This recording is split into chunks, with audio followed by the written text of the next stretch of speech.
All this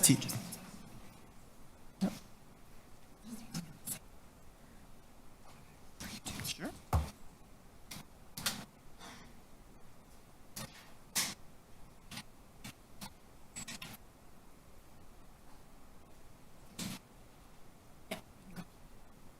I'd like to call this TTC Board meeting to order.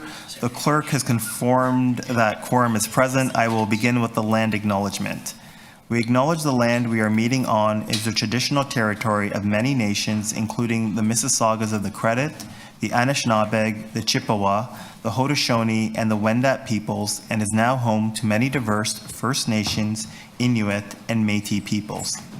We also acknowledge that Toronto is covered by Treaty 13 with the Mississaugas of the Credit. Commissioners, do any of you wish to declare a conflict of interest in accordance with the Municipal Conflict of Interest Act? Seeing none, we will move on. The next item is the approval of the meeting minutes of the meeting on September 24th. Can I please have a motion to approve the minutes? Thank you, Commissioner Sachs. All those in favor? Opposed? Carried. As we go through the agenda today, those of you participating remotely will be required to submit requests to ask questions and to speak on items to the clerk. If you wish to submit a motion on an item, please email your motion to the clerk. Commissioners, we will now begin with the review of the order paper. Item 1, Chief Executive Officer's Report, October 2024. I will hold this item in my name for a presentation from TTC Interim CEO, Greg Percy. Item 2, approved minutes of the Advisory Committee on Accessible Transit, ACAT, General Monthly Meeting for August 29th, 2024. I will hold this item in my name for a presentation from the ACAT Chair. Item 3, honoraria for the Advisory Committee on Accessible Transit, ACAT. We have a speaker on this item, so I will hold it in my name. Item 4, Wheel-Trans Taxi Service Contract Extension. We have speakers on this item, so I will hold it in my name. Item 5, Future of the Transport Bus Initiative, Winter 2024/2025. We have a speaker on this item, so I will hold it in my name. Item 6, Seasonal Prohibition on Lithium-ion battery-powered e-bikes and e-scooters. We have a speaker on this item, so I will hold it in my name. Item 7, Automated Streetcar Enforcement System. We have a speaker on this item, so I will hold it in my name. Item 8, TTC and CUPE Local 470 Collective Agreement Ratification and Labor Update. I'll hold this item for questions in confidential session. Item 9, Chief Executive Officer Mandate. We have a speaker on this item and questions in confidential session, so I will hold it in my name. Item 10, Procurement Authorization, Mobile Devices and Services. The speaker that was registered on this item withdrew. I would like to hold this item in my name. Item 11, Procurement Authorization, IBM Maximo Software Licenses and Support Renewal. Would anyone like to hold this item? Seeing none, can I have someone move the report recommendations? Thank you, Commissioner Osborne. All those in favor? Opposed? Carries. Item 12, Proxy to vote TTC shares in Toronto Coach Terminal, Inc. Would anyone like to hold this item? Nope. Seeing none, can I have someone move the report recommendations? Commissioner Jagdale, thank you. All those in favor? Opposed? Carries. Item 13, Notice of Motion, Gambling Advertisements on TTC Assets by Commissioner Chris Moy, seconded by Chair Jamal Myers. Would anyone like to hold this item? Commissioner Osborne. Item 14, Notice of Motion, TTC CEO Delegation in case of unexpected absence or vacancy by Chair Jamal Myers, seconded by Commissioner Stephen Holliday. Would anyone like to hold this item? No? I will move this item in my name. All those in favor? Opposed? Carried. All right. Item 15, Notice of Motion, Implementing a Baby on Board Badge Program by Commissioner Stephen Holliday, seconded by Chair Jamal Myers. Would anyone like to hold this item? Commissioner Osborne. That concludes the review of the order paper. Before we move to the first item, I'd like to advise that we will be taking a lunch recess at 1 p.m. today and returning at 2 p.m. in confidential session. The public session will resume at the conclusion of the confidential session. I'd also like to propose that we move item 6, seasonal prohibition on lithium-ion battery-powered e-bikes and e-scooters, up on the list to be dealt with after item 3, as the fire chief has a hard stop. Anyone okay with that? Sure. If I may make a point of order, and I'll look to our secretariat for advice, potentially a question or two that I may have on the procurement authorization for mobile devices may be appropriately held in closed session. I'm not sure yet. So I just want to flag it. If a motion is being prepared on the particular items and the rationale, maybe we can connect. All right.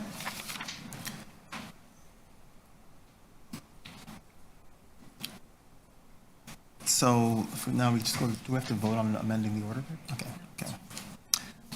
So now we will go to the first item of business, which is the Chief Executive Officer's report. And with that, I'll invite Interim CEO Greg Percy to address the board. Thanks, Chair. At this point, I think we'd like to do the photo and a little presentation, if we may. So we're joined today by Mark Torres and his family at the back. Wave your hands. Hello. Wave your hands. Mark's family at the back. There you are. Great. Mark's a TTC operator with about 2 years of experience. On the morning of October 9th, Mark was driving on 307 Bathurst Night route in the area of Eglinton Avenue when a speeding car, allegedly stolen, collided with his bus, causing the bus to hit another TTC bus. And the car then burst into flames. And it was an impact that was actually moved the impact bus almost 90 degrees. So you know that's a big deal. Mark instinctively jumped into action to assist by pulling out the occupant from the vehicle. Mark's quick thinking and selfless actions were nothing short of heroic in my view. Thank you, Mark, for what you did, for being the inspiration that you are, and a source of great pride for the TTC, and for just doing what the right thing is to do. So you stood tall, and I really appreciate it, and the board really appreciates it. Thank you very much.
So we're going to get going.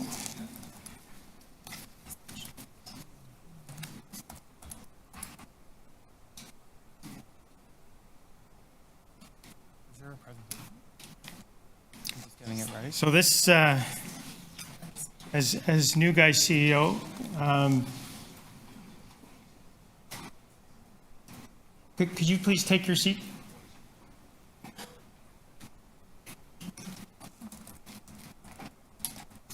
So as new guy, this is week 8 for me. Being quite busy, as has the team, for the last month since our last board meeting. Couldn't be happier with, we're very disturbed by the event, but very happy with Mark Torres' response. That makes us proud, both as AT 113 and as TTC broadly. We had a celebration of Women's History Month, and then we had a Diwali celebration this past Saturday, which was incredible. AT 113 was the primary sponsor for that, and that was at a Brampton facility. That was incredible. That was my first one. We did, and this one I found to be very close to my heart, which is we did a Poppy campaign kickoff event last Thursday. There was a Halloween Fest, United Way event. As you know, United Way is a very big deal at TTC, and we're pushing for 700,000 collective contributions to the City of Toronto United Way. I've been going to work sites, all kinds of stuff like that, which is, for me, very important so I can understand the business better.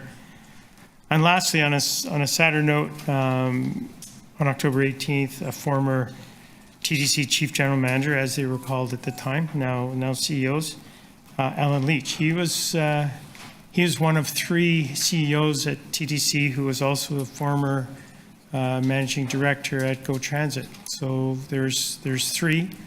Rick Ducharme was the second, and yours truly was the third. Sadly, Alan Leach did pass away. At this point, I think rather than go through the entire document, I'm going to assume it's been read, and I'm going to take any questions that may arise from that. Thank you. Councillor Matlow, 5 minutes, please. Just in general on the CEO's report, I believe. Sure. They're obviously preceding most of your new tenure, but recently there was an 8th hydraulic oil spill that led to significant delays, huge impacts on riders, and we have been promised that there would be a report coming to this board to finally show the outcome of the investigation, to be transparent about what's been going on, how is this happening, and provide us an idea of what we can do to prevent it from happening again. I have heard, and please, be open and upfront about where things are at, but I've heard that the report is essentially done. And I'm just wondering, why has it not been brought to the board, and when will it be brought to the board? Fair question. Let me just speak to the most recent incident. That was middle of last week, and there's still investigation going on, but early conclusion is that was operator error. Someone made a mistake. So I don't think there's a trend of mistakes. And I'm going to probably look to Fort, who is much closer to this than me, and would also be... Because this happened 8 times, so it seems... I get that. Yeah, I get that. Yeah. Thank you. Fort? Thank you. Yes, through the chair, to your point, Greg, yes, it was absolutely and totally operator error, which was unlike the previous 8 incidents. This was entirely a field problem where the operator inadvertently left the rollers down, and there wasn't a proper spotter there to ensure before the work car actually moved that the rollers were clear of the rail. Subsequent to that, because of the contact between the roller and the rail, albeit at low speed, it still did do enough damage to create the leak. Yeah, but you're absolutely right. It was disruptive, as it would be. And we heard it. We happened to be at Kennedy Station that Wednesday or Thursday for a unique event that the whole team was at. And we heard people directly who were impacted that morning. So it was a big deal. No, and I appreciate that. So you investigated that specific incident, and you deemed it to be simply an error, a mistake. But the 7 incidents preceding, where's the report? When is it coming? And can you share with us, I mean, if it is done, can you share with us now, like, have you arrived at a conclusion about what's happened? Right. Over to Fort or Rich. Yeah, through the chair. So the report is being finalized and it should be out shortly. Can we narrow shortly down, Rich? Thank you. I think Councillor Matlow wants more specifics than that. When will we see the report? I believe that you'll have it by the end of the year. So December is what I was told.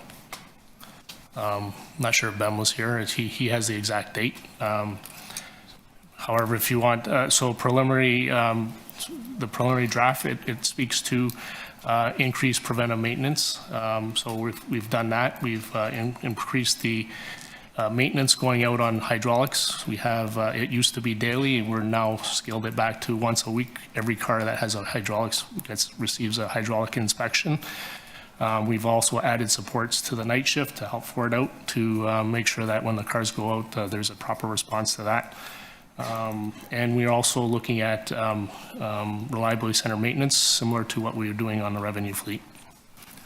Do you know why those 7 incidents preceding the last one happened?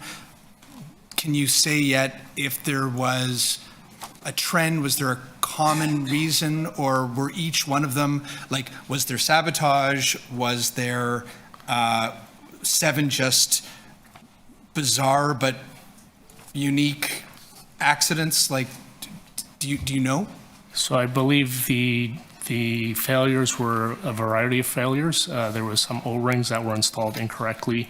There was some chafing. The routing of some of the hoses were incorrect. So there was a variety of different things, which speaks to a greater need for systems control and moving towards reliability center maintenance, that life cycle maintenance of all the components. Some of these components are consumables, but we will now change them to, as part of the life cycle maintenance, we will start replacing them proactively. So are you? Sorry, last question. Well, I'm fascinated. So let me see how much I can load into a question.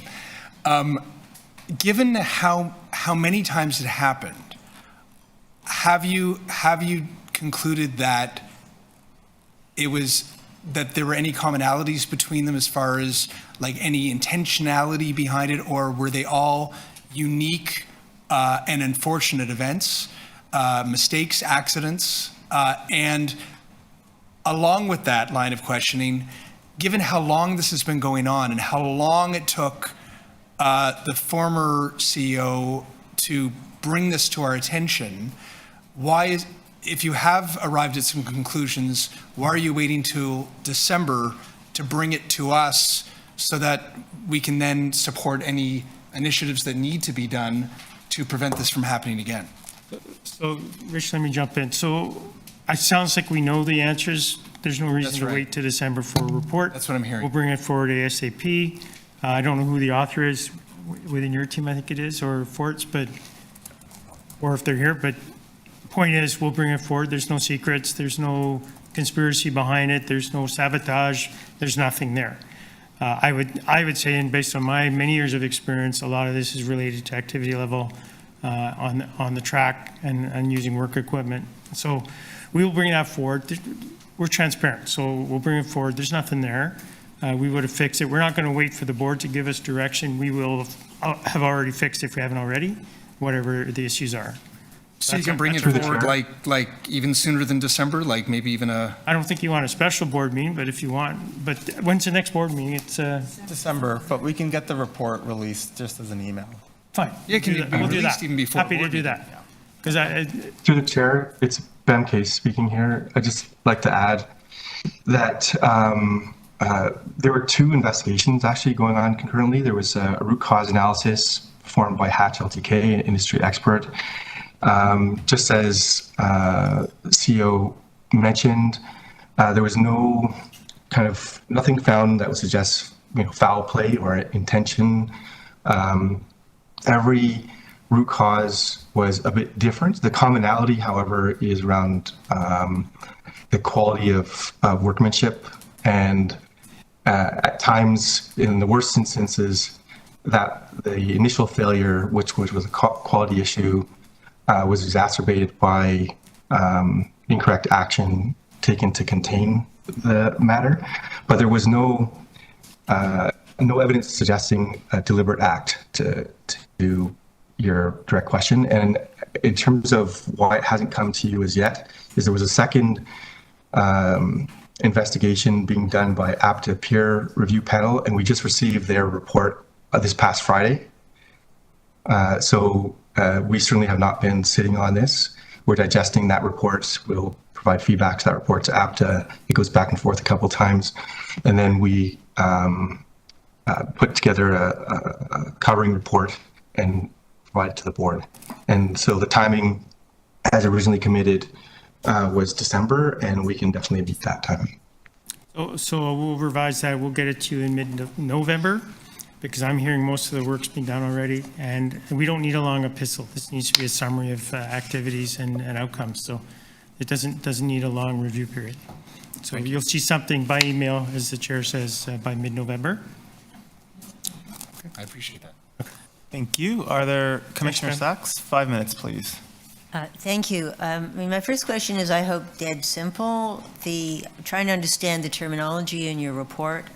On slide number 3, you say there are 1.3 million rides per weekday, and on slide number 6, you say weekday boardings are 2.7 million. What is the difference between rides and boardings? Well, that's a great question, and I'm going to look to Wendy, who's usually here. Yeah, Wendy's online and she can chime in, but maybe I'll just start. It's a fair question. There are two different stats that we have to probably decide and align on which one we're going to use. But what they do reflect is rides would be your ride. A boarding might be you might have 2 boardings in your journey, right, on your trip using transit, because we don't actually always know how a card travels through our system, that we have those 2 stats we measure. Well, which one is more relevant to our job to trying to assess the health of the system? Through you, Mr. Chair, the industry would use boardings more conventionally. The TTC has historically used rides and ridership. And so what you're starting to see now is us starting to align with industry standards. Okay, and rides will have more than boardings to do with revenue. Rides, through you, Mr. Chair, would be certainly a revenue metric more than number of people on trains, buses, and subways metric. Okay. Do you reconcile? We had the audit last year in the summer of 2023 estimating fare evasion. Are you using your ride counting method to compare to paid rides received to assess? Again, are we making progress on fare evasion? Through the chair, yes. That's what one of the measures we would count the fare evasion numbers against rides or ridership revenue and boardings. Okay, that doesn't show up that I've seen in the reports that we get from you. Is that easy information to add? Through the chair, one of the things we're developing right now, and I think this has been in some conversation with the commissioner in her role as chair of audit, is to develop a fare compliance dashboard that would start to kind of pull together a broad cross-section of metrics that would give those kind of indicators to make it as dynamic as it can be, but an easy kind of reference point for a board member, a member of the public, for ourselves to track how we're doing on those categories. And what's your timing for delivering that dashboard? Through the chair, we would like to, at the November audit committee meeting, give you some of our early thinking on it so that we can get feedback from members of the board. and then we would have something in place. The caveat being, it will be admittedly imperfect to start, and it's something that we will evolve over time as we get better metrics and better tools to track these things. Well, imperfect is probably better than nothing. Yeah. Okay. If you're moving from rides to boardings, what does the number of boardings tell us that the number of rides doesn't? I can maybe help you on that one. The boardings is an activity measure for stations. Rides may not be. Boardings is much more specific. So VIA's example uses the same metric, and they call them on-offs. So that's how many people are getting on and off at a given station on a given route. Well, which is more useful to us in governing the system? If I may? So through the chair, the boardings helps us understand customer demand and usage and frequency, whereas revenue rides is really giving you the linked journey, which gives you paid customers. So both help, because one is around this providing of service and the other is about understanding the revenue coming in from the traditional revenue ride count, which is the linked journey. So you're actually using both. All right. Well, if we're using both and they're both useful, can I suggest that instead of seeing if you can catch us paying attention from page 3 to page 6, maybe you present them together in some kind of logical fashion? And just through the chair, I see that online Wendy Reuter has her hand up, so she just might want to add a little bit. I think you're on mute, Wendy. Thanks, Josh. Through the chair, I actually think the three of you have covered the differences and benefits of the two different measures quite well. Revenue rides. Rides are typically associated with revenue and when customers pay at the beginning of their journey. And boardings are very important for us to understand service levels and how many people are boarding on board streetcars, subways, and buses throughout their journey. And so both measures are quite important. They have different functions in our review of the service. That's your final question. Anybody else have any questions? No? Councillor Holliday, 5 minutes, please. Thanks, Chair. I'm just balancing the pages because there's two places to look. I'm very intrigued on ridership. So I'm going to open with some very empirical observations. It just feels like the subway, at least where I live, is just a little busier. And that's, of course, return to school in September and October. But it just feels busier than ever. And so I saw the note in here that ridership is up 10% from the same point last year. And then I compared it to the stats that are published on the CEO's, I guess it's a sub web page where all the charts are now found. But those charts only go to like August. So maybe my question is a simple one. What's the prognosis on ridership and what do we need to know? Like I said, it feels busier than ever. And is the profile of the busyness what is expected, or has it shaped differently? Is it different times? And what do we have to think about providing services to an acceptable service level over the long term, especially on subway, because that's the one that's the big variable. There's a lot in that question, but I think you got it. We track that stuff. So John. Through the chair, thanks for the question. I think the point you made about the shape changing is something that we're certainly noticing, and it will influence how we plan service. So on subway in particular, ridership is up, which is a good indicator. So are boardings. What we are though recognizing is that two things of note, and that would be the Saturday and Sunday. So clearly our weekend ridership on both those days is increasing at a rate that is more so than weekdays. And so for any of us or anyone who is on the system, on the subway in particular, on the weekends, you certainly would experience more crowded trains throughout the day on Saturdays and Sundays.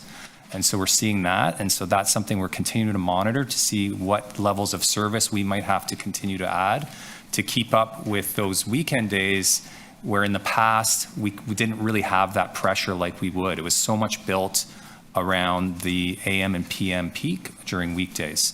The other thing we're seeing on weekdays is while it's increasing, there are still days that are quieter with the kind of hybrid work and kind of in some instances, remote work still being something they're experiencing, that we certainly have higher peaks on the Tuesday, Wednesday, Thursday. Mondays and Fridays don't seem to be quite as busy yet. But having said that, all days of the week, we're continuing to trend upwards, and something we continue to monitor to discuss. And we've actually had meetings on it recently to optimize what level of really by the measure of subway cars we need during the day or during all of our operating hours to make sure we're meeting with that demand. So that is an ongoing dynamic conversation we have and something we're continuing to adjust for. So, again, very empirical. This is, me humbly riding the rails and sort of thinking about what's around me. It feels like the shoulders of the peaks are where there's the greatest pressure, in that there's more people than there were before. So, 3 in the afternoon, 2 in the afternoon, 8 o'clock at night.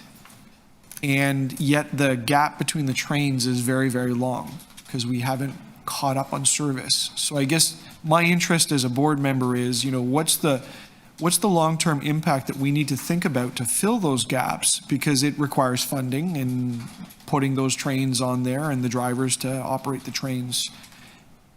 Is that all baked into our budget submission for the future, or are we going to have a pressure point going forward? Because I think that's a really big customer service or customer experience piece, right? You can have a great bus trip, and then if you're stuck waiting 5, 6, 7 minutes for a train with a packed platform, you don't forget that. Through the chair, that's exactly what we're doing right now, is trying to assess and match what service we provide with that shifting demand. And to your point, the peak is maybe not quite as sharp as it once was and defined. Some of that's bled into other hours that we traditionally haven't thought of as the peak. And so we need to make sure we match the capacity or the service we provide to how that demand shifts. And so we're doing that now, obviously, for the budget, but it's something that we do for we almost do it every day, but certainly for every board period to make sure that we're matching those two. Thank you. Any other questions? Nope. Okay, I have a few. So I guess my first question is, could someone please provide an update on the slow zones and how we're doing? Through the chair, we're at 22 right now. We're still looking at trying to get to under 20 by the end of the month. As I promised you, Chair, the intention is to get to about 17, 18 around Taylor Swift, and we're targeting getting down to about 12 to 13 by the end of the year. As I explained last time, unfortunately, it's not a linear scale directly downwards. As some come off, some do come on because of some of the inspection methodologies we got. So it's the best estimate I got for now. I think we need to make sure it's clear that they're not going to go to zero. As you maintain your right-of-way, there's an inherent lift in terms of those slow orders. We need to find what our normal is. Yep. In general, that's the big challenge. Yep, fair enough.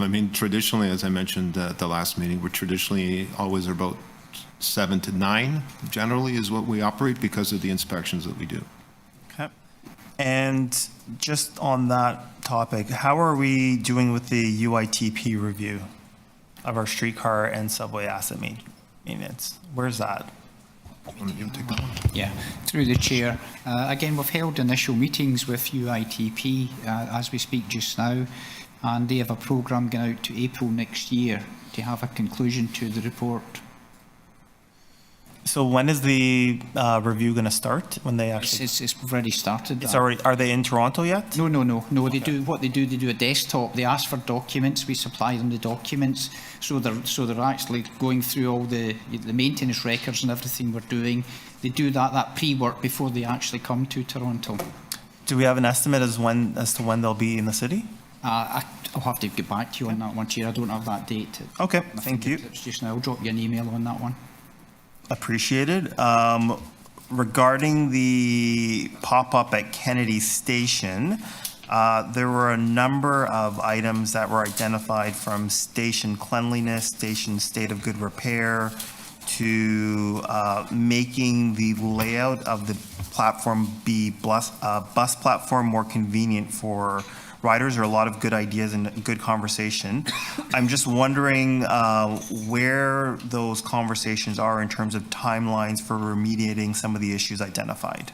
So through the chair, we are capturing every executive, very senior manager's comments, and we're centralizing it. We're at the process right now of finalizing every single one, and we are holding a town hall, or if you will, or lessons learned. So I'll give you more visibility on that as we've kind of captured all this and put some timelines to it. But rest assured, we are capturing every single feedback, every single suggestion that was made into a central database, and we'll start working through each of them with timelines. Thank you. Next question, at the budget town hall in Scarborough, a number of participants raised this issue regarding the TTC's decision to discontinue accepting tokens and fares. A lot of people with lower incomes have bought fares in bulk, and now they feel it is unfair that they weren't given any notice that these will be transitioned out, and they don't have an opportunity to exchange.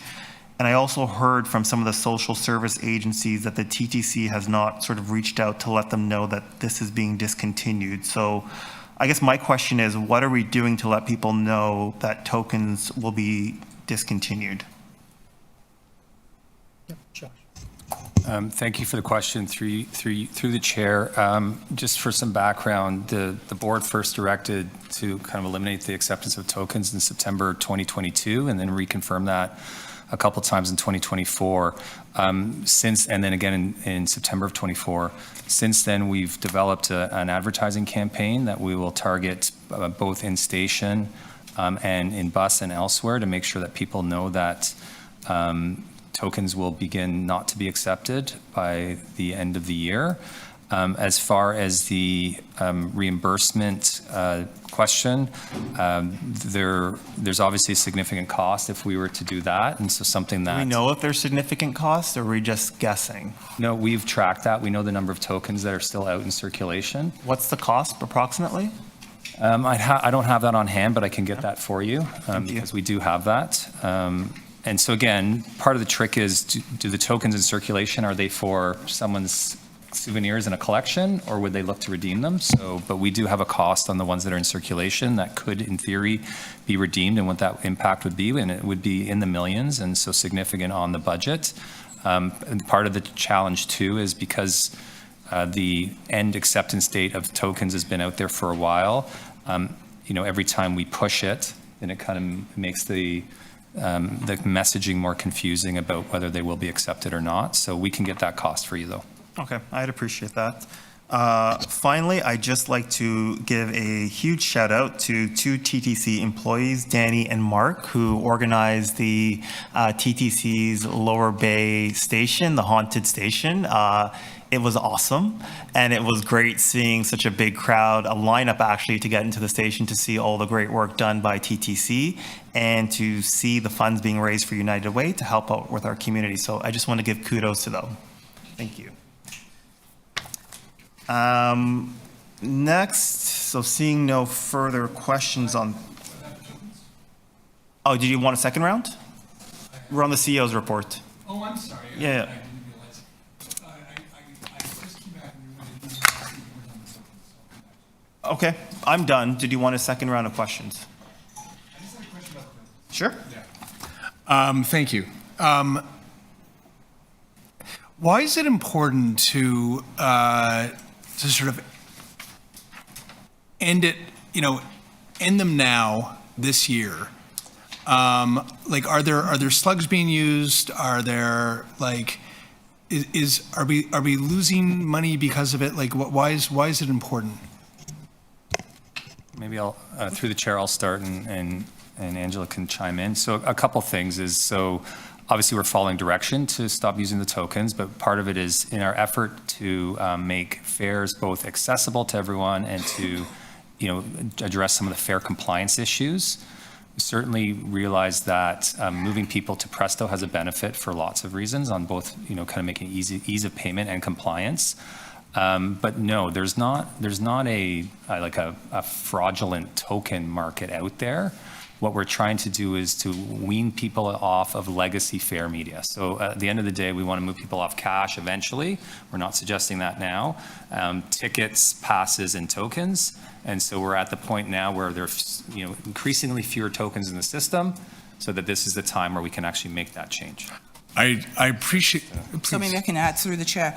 So yes, there's a number of things that this board has asked us to do, which is to close crash gates. In order for us to facilitate that measure, we do need to limit the number of legacy fare media that goes through the system. That means that we have to keep those crash gates open. So for us to modernize our fare collection system, we do need to move people over to Presto. In addition to that, the new lines that will be coming on board, lines 5 and line 6, do not have the legacy fare media capability for us to continue with that. So that does present a challenge where we have some of the system that could have legacy and other parts of the system that won't be able to accept legacy. So we do need to discontinue it for those reasons. Perhaps I wasn't clear enough. It wasn't so much about the use of them. It's about being able to exchange them after the end of the year. And let's say you're somebody who sometime next year finds some in your drawer, and you did lawfully purchase them, and you paid the TTC for them. Why wouldn't we just cut you off, and why wouldn't we reimburse you at least at the fair market value that they were at the time of purchase? Well, I'm going to let the CFO can speak to that more in depth, but there's a couple of reasons. One, the legacy fare system is wholly TTC. So we've managed that. People have paid us directly for that. That's right.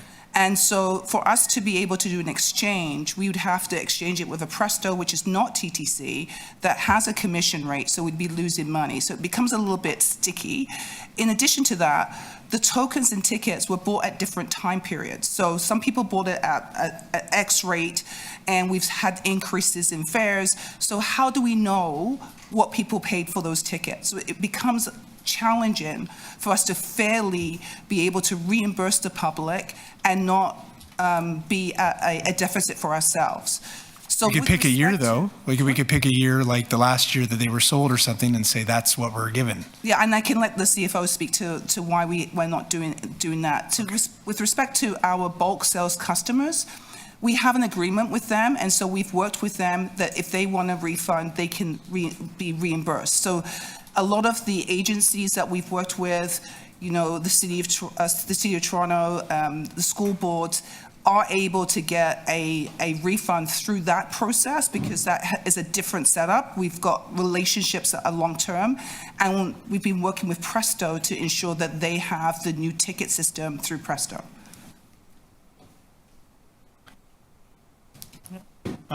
Second round of questions, please. I think it's a singular question. Do we have an accrued liability for legacy fare media that's out there, and what's the value?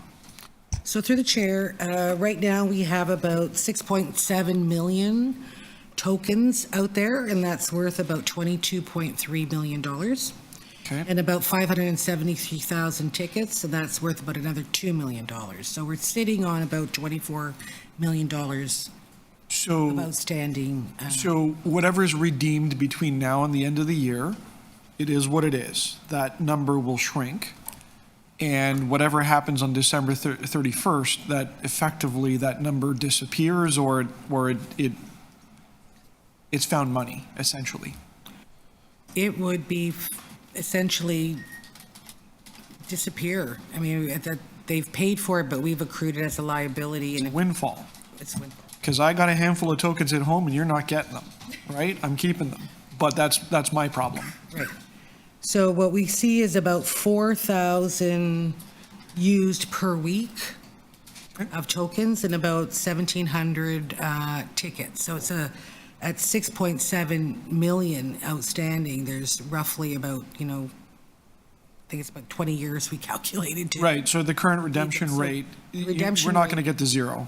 There's going to be a windfall for the TTC. At some point, there would be some level of equity as well in terms of the treatment.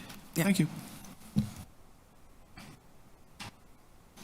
Thank you. And just to follow up with Josh, when will the advertising campaign start to let people know that they have to use these tokens? It's already, through the chair, it's actually already begun in some sources, and it's certainly on our website. And so the in-station and in-vehicle advertising campaign will be rolling out over the next few weeks. Okay, thank you. Are there any other questions on this matter? I have a question. Sorry, Commissioner Moyes, 5 minutes, please. Thank you. In regards to the tokens and the expiry and all this other stuff we've been talking about, is there a liability issue around that? Can someone come back and say, well, the TTC hasn't really done this in good faith and that they want to be compensated? Do we have, is there precedent maybe elsewhere where this has happened? So through the chair, I think we'd have to take that back and look at it and look at other jurisdictions as well. Yeah, thank you. That's my only question. Thank you, Commissioner Moyes. Are there any speakers on this item? You questions? Okay. So is there a reputational risk associated with this, given it is the campaign starting, when did you say the campaign was starting? Soon? It's begun. It's begun. And then that gives us less than a quarter before the deadline of December 31st. Are you expecting any kind of reputational issue associated from the public for not, because I understand that, you know, the crash gates and the costs associated with keeping them open, but what would be the cost of having a longer lead time to close the use of tokens? Just because in the light of reputation risk. Thank you for the question. Through the chair, I guess a couple points on that. So the board had directed this now a couple of years ago, so it's been out there circulating for some time and kind of been reinforced on a few occasions. Obviously, the ultimate campaign is going to go out when it's a little closer to the end date. I think from a reputational point of view, from our customer feedback, we get quite the opposite. That I think customers think our system, because most others in the world have eliminated tickets and tokens, in some cases decades ago, that they think that it shows us as a bit of an antiquated system. And so there's a bit of a balance there for us to strike, where we want to have a modern, transformed fare collection system. And so that's, I think, what we want to work towards. But of course, you know, we take direction from the board on terms of the timing of when we want to finally eliminate those. Thank you. Thank you.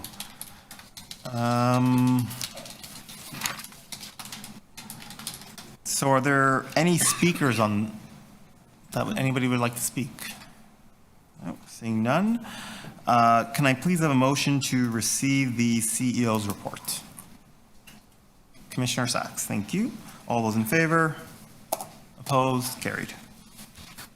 The next item of business is item 2, approved minutes of the ACAT general meeting, monthly meeting for August 29th, 2024. I'll turn to the ACAT chair, Anita Dressler, to present the minutes. Good morning, Chair Myers and board members. ACAT has submitted the minutes for August for your approval. A few highlights from ACAT committees. Design review. Additional suggestions to meet the design elements of the public spaces and standards development committee, ensuring accessibility. A few examples are bilingual signage, contrast on levels of staircases, and service planning. The TTC annual forum was well attended and once again both informative and interactive with the general public. Wheel-Trans operations, TTC staff introduced the Secret Shopper pilot program to ensure that drivers and other staff are assisting those persons who need assistance for accessibility. ACAT members have also collaborated with Gary Downey, project manager of Easier Access, and commend the TTC on the opening of 3 more accessible stations, Donlands, Glencairn, and Castlefrank. What a terrific achievement to accessibility. ACAT members also had the opportunity to view the new electric buses and take note of the accessibility features. Once again, we'd like to thank the board for your continued support. Thank you, Anita. Are there any questions? Seeing none. Any speakers on this item? No? Seeing no further questions, can I please have a motion to receive the ACAT minutes? Commissioner Sachs, thank you. All those in favor? Opposed? Carried. I just want to say thank you to Anita and her team for all the hard work. Thank you. Next, we are on item 3, honoraria for the Advisory Committee on Accessible Transit, ACAT, and we have a speaker on this item, Alan Yule. Alan, please go ahead. You have 5 minutes. These are the historical reference points for today's discussion. Mr. Chair, as you know, I tend to go to a lot of TTC meetings. Unlike the TTC Board, ACAT has monthly board meetings. They have meetings in March, August, and they'll even meet next month.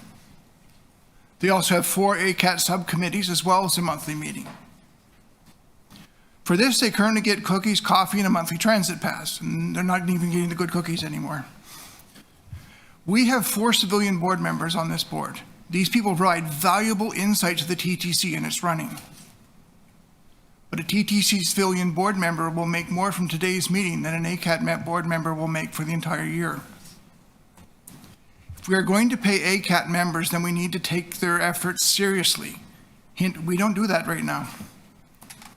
We need to go further and make the ACAT meeting minutes an action item at the monthly TTC board meetings. As of today's meeting, both agenda items 1 and 2 are for information only. That wasn't always the case. Well, I'd love to speak about this. That's not on the agenda. Why is it important to make item 2 an action item? As for information only, the board can only talk about the item. You can't do anything about it. According to the current meeting rules, the board has the option of referring that item to the next meeting as an action item, so then you can do something about it. To the best of my recollection, this has happened only once since 2011. Before 2015, ACAT meetings were just classified as correspondence and not even attached to an action item. Again, as correspondence, it was for information only. The TTC board could do nothing about that information presented. Why is this important? We will miss our AEODA mandates. This in spite of ACAT reminding the board that we were going to miss it. Both the flashing lights on the streetcars and the blue priority accessible seats that are on are TTC projects that first went to ACAT for their opinions and feedback. Both of these projects had positive feedback from the ACAT board. Unfortunately, these opinions were ignored by the TTC for months. Again, up until 2015, members of the public could submit a request to get a subject added to a future TTC meeting. Some nameless chubby dude was able to get these items back on the TTC board meeting agendas. That's the only reason why we have these items as part of our transit network, even though ACAT told the board they were in favor of these. Regrettably, it appears to be no longer available to the mere people on this side of the table. It is important to make the ACAT monthly meeting minutes an action board item at the TTC board meetings. If we are going to pay for this information, wouldn't it be nice if we could actually do something with it? Thank you. Thank you, Alan. Does anybody have any questions for Alan? Seeing none, thank you. So that concludes the deputations on this item. We will now move to questions. Does anyone have questions? Councillor Matlow, 5 minutes, please. May I have your indulgence to follow in the line of where the deputant was speaking? I know it's not specifically about remuneration, but it's about sort of how we receive the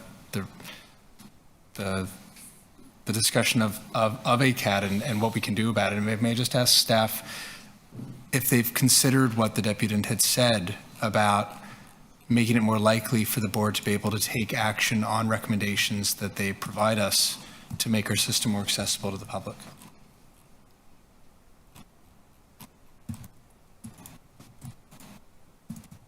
To whomever can speak to it. So maybe I'll start. I can take that through the chair. Thank you. So certainly we are always looking at ways that we can maximize the value of the information that's coming forward from ACAT to the board. And so to that end, although not recently, we have had discussions with past ACAT chairs about perhaps how the recommendations that they've put forward may be best positioned before the board for consideration. So we can take a look at that and then perhaps report back to the board on, if that's the board's intent, on how we might better position the recommendations that are coming forward for awareness. In that spirit, may I ask you for an undertaking to follow up with ACAT and have that discussion and then provide the chair and the board your advice on? Absolutely. how to do that? Yeah, I can certainly take that away. Thank you. Yep. Thank you. Commissioner Osborne, 5 minutes, please. So I have attended a lot of ACAT meetings over the years, and so just sidebar, fully endorse paying them for their very hard work. But I'm just going to ask that we make sure that what's coming to the board is best directed to the board, because it seems to me that a lot of the stuff that they work on ends up getting subsumed by staff in decisions that they make. For example, layout of new vehicles that are being purchased. You know, that design review committee is on station design, it's on vehicle design. That is, we don't have anything to add to that. That is, I think, pretty clearly between staff and ACAT. So my request, I don't know if this is a question, anyway, maybe it should be, is that there be some kind of filter, that what's coming here isn't just action items that they have that are getting routinely managed by staff in there. They deal just, I think, really well and very frequently with staff on a very, very wide variety of topics. Thank you. No, okay. Thank you. Any other questions on this item? No. So I just had a question regarding the compensation. Could you, I think, Rich, I think you were the lead on this file. Could you please just give an overview of the work that was done on the compensation review? I'm going to hand that over to the Cameron, if you don't mind, Chair. Through you, Chair. So we analyzed, most importantly, City of Toronto advisory committees, and we endeavored to match the honorarium given to members of those City of Toronto advisory committees. We also looked at other transportation providers out there in the GTHA and obviously across Canada. And yeah, what we've done is we've matched the Toronto Accessibility Advisory Committee annual honorarium, as well as several other city advisory committees, and that's where we came up with this $750 per year maximum. Thank you. And I know we looked at, I know when we had the discussions, I had asked you to look at the compensation rates or the honoraria rates. Did we actually look at the amount of work that was being done between the two committees? So now that I think about it, TAC only meets 6 times per year, whereas ACAT meets, I think they meet multiple times per year when you include the subcommittees in. Through you, Chair, yeah, so they do meet 12 times as an entire group, and they have subcommittees as well. The other factor that we looked at is that ACAT members get a transit pass. So 12 months of, somewhere in the range, depending on if you're a senior or not, $140 in value per month. So I think that was factored into the honorarium that they are paid, is that significant benefit of that transit pass as well. Okay, thank you. Any other questions? Nope. Any speakers on the item? Nope. Can I please have a motion to adopt the report recommendations? Councillor Sachs, thank you. All those in favor? Opposed? Carried. Now we will go to item 6, which is the seasonal prohibition on lithium-ion battery-powered e-bikes and e-scooters. We have a speaker on this item, Michael Longfield.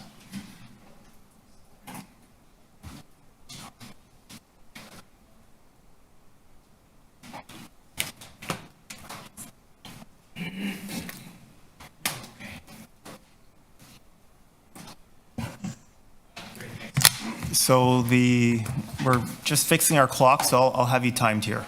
So you have 5 minutes. Thank you.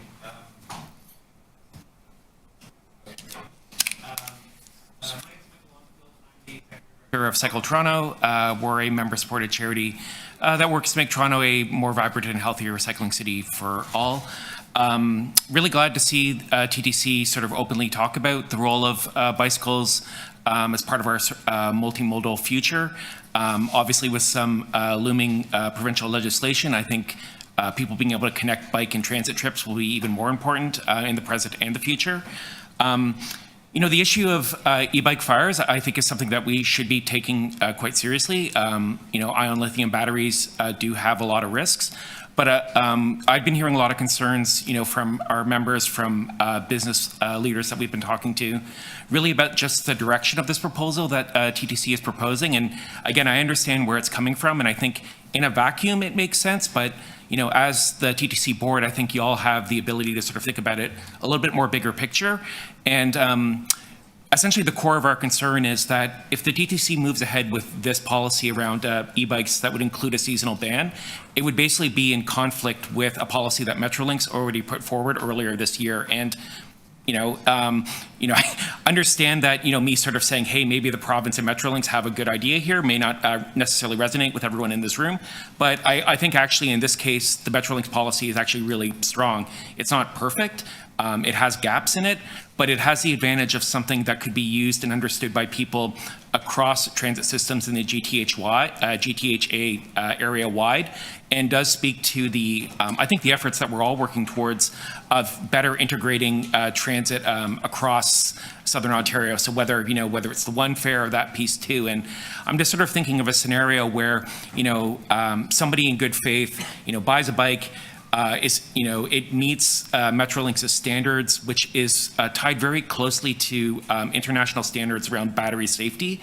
So the so-called CE or EL standards, which are really quite strong. Again, they're not perfect, but they're really quite strong. Theoretically, this should be a policy that the provincial and federal governments are requiring for all these vehicles to be sold. But that said, if somebody meets that standard with their e-bike, they get on the GO train in February, they get to Union Station, and then, they want to say go up to, Yonge and Sheppard. So they, go through Union, they have their bike, they try getting on the subway, and they're basically told that their e-bike isn't allowed. And just imagining that type of user confusion about like, well, why was it allowed on the GO train and why is it not allowed here? I paid a one fare here and not that piece too. And so I really recommend that, this committee, and again, working with TTC staff, who I do think are trying to meaningfully help improve safety, but also sort of thinking about the bigger picture here and really sort of take this back. And again, my recommendation, if a decision is going to be made here today, is for TTC to follow, just adopt Metrolinx's policy and then continue working with our provincial and federal partners to just have a better standard about how these vehicles are sold and bought and used across Toronto and across the province. Thank you. Are there any questions for the deputant? Councillor Holyday, then Councillor Matlow, then Councillor Sachs. Councillor Ainsley. And Councillor Ainsley. Thank you. 5 minutes. Hi, Michael. Thanks for talking to us today. I had two questions for you. Sure. Could you tell the committee a little bit more about the pressure points you're hearing from the cycling community over these specific concerns? So, I don't see a lot of bikes and a lot of e-bikes in general, but this has got to have some people worried. Why are people taking this equipment on the system? What is behind that, and where are the pressure spots? Sure. I mean, I think even from an advocacy group like Cycle Toronto, when people are making car-free trips, we're not expecting people to be riding their bikes 10, 20, 30 kilometers, and so being able to integrate your bike and transit. Especially during, off-peak hours, like, bringing these bikes on subway during rush hour, really doesn't make sense and is already a good policy for the TTC. But on those kind of off-peak hours, somebody being able to, potentially ride from their house, get to a subway, and then make a much longer trip where, the subway is really good for that, detrain and then make the sort of their last mile trip that way. It's something that a lot of our supporters and members do. And again, this isn't even bringing in the topic of the food delivery couriers who are also using their bikes this way, especially when they're coming in from out of town. And I think that issue itself is what spurred Metrolinx's policy on this. Thank you. That's helpful. And my second question, in the report, there's a really interesting notion about the weight of certain e-bikes and how that is beyond the capacity of the racks on the buses. Yep. But I just wondered if you had a thought on, because this is all about policy making, you know, when does a bike stop really being a bike and more like a scooter? Sure. And it just got me thinking about, you know, how heavy of an object is appropriate to bring into, say, a moving subway car. And does the cycling community have an opinion on that when it drifts out of one category and into another? Yeah, I mean, certainly this is something that, you know, I know y'all as City Council has struggled with in terms of, you know, the province's requirements or proposals around scooters and e-mopeds and e-motorcycles. Generally, what we're proposing here, again, would match what Metrolinx's policy is, where it's essentially e-bikes that are pedal bikes.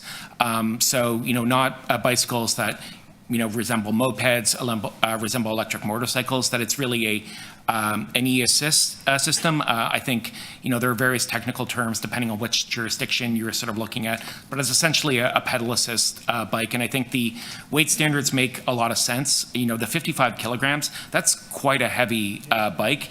And I think sort of is a pretty reasonable thing for most users to sort of understand that, oh, you're not allowed to bring a 100-pound bicycle onto a front rack or on a train. It's a follow-on. Is there a logical threshold? I don't know how to describe it. Is there a class of bike? You mentioned pedal assist. I've seen bikes with like really wide tires and things that I would imagine become difficult in putting in those racks. But is there something, is there an evolution of the types of bikes that begin to slot into categories that we might be worth thinking about? I mean, these are all really great questions, and I know it's something that, again, I know you on council have struggled with, and I say struggle in like good terms because this is a really challenging thing. I mean, right now, somebody could go to Canadian Tire and buy a kick-style e-scooter that's technically not legal on Toronto roads or bike paths, but could buy it there in good faith, not be told it's not able to use somewhere, and then start using it around town. I think this is a big challenge for Toronto. It's a big challenge for TTC. Ultimately, you know, our recommendation is this is something the feds really should be looking at. I think it was a big mistake when the federal government basically downloaded the definitions and criteria for this to the provinces. I think it was in 2019.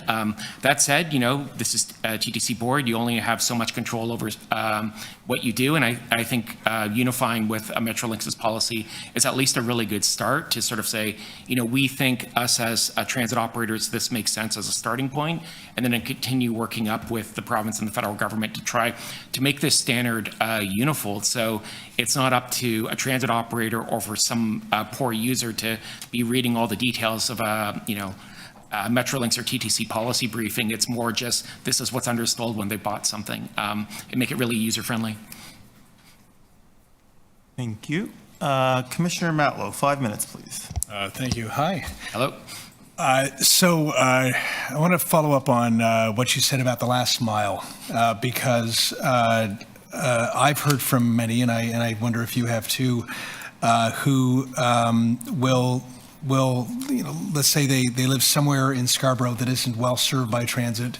They'll take the subway out to Kennedy, yep, and then they'll use it for, you know, the rest of their trip and vice versa the next day. Is that what you're hearing? And yeah, whether it be that exact example or others, but that's how a lot of people are using it these days? Yeah, definitely. Yeah, for sure.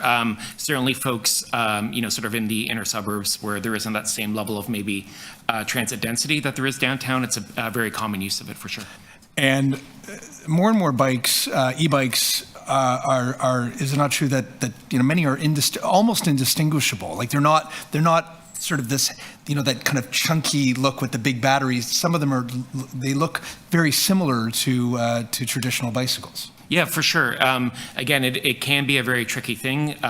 Often, you know, it may not be obvious based on how well the battery is integrated into the bike or the motor itself, it may not be very obvious to someone that you're actually looking at a pedal assist bike. So Metrolinx, to my understanding, and please, clarify, because you alluded to Metrolinx's policy, but essentially, if I got it right, that it's not that all e-bikes are banned, they focus on the certification of the battery. And they do have some enforcement there to check, just to send a signal that we're serious about, that difference. Is that a fair summary? Yeah, and there apparently, someone else might have better information on this, but there apparently, once a bike has been inspected, it apparently has like some sticker or mark on it as well, so that it's obvious to any, TTC, not TTC, Go transit inspector that, oh, this bike has already passed this, that piece. So you're not necessarily digging in to look as like, oh, does this have the UL or CE standard? So would you support us sending this back to staff to, make sure that we have a policy about it, perhaps Metrolinx's, perhaps something similar, but that doesn't fully ban them seasonally or otherwise, but has a more, I would describe as thoughtful, nuanced take on it to ensure that people are using them safely, can continue to use them, and we deal with the battery rather than the actual vehicle. I think for sure, if there's not consensus, in this meeting today, I think taking it back to staff to sort of look at it again and sort of giving that kind of direction that these are the pieces you're sort of looking for.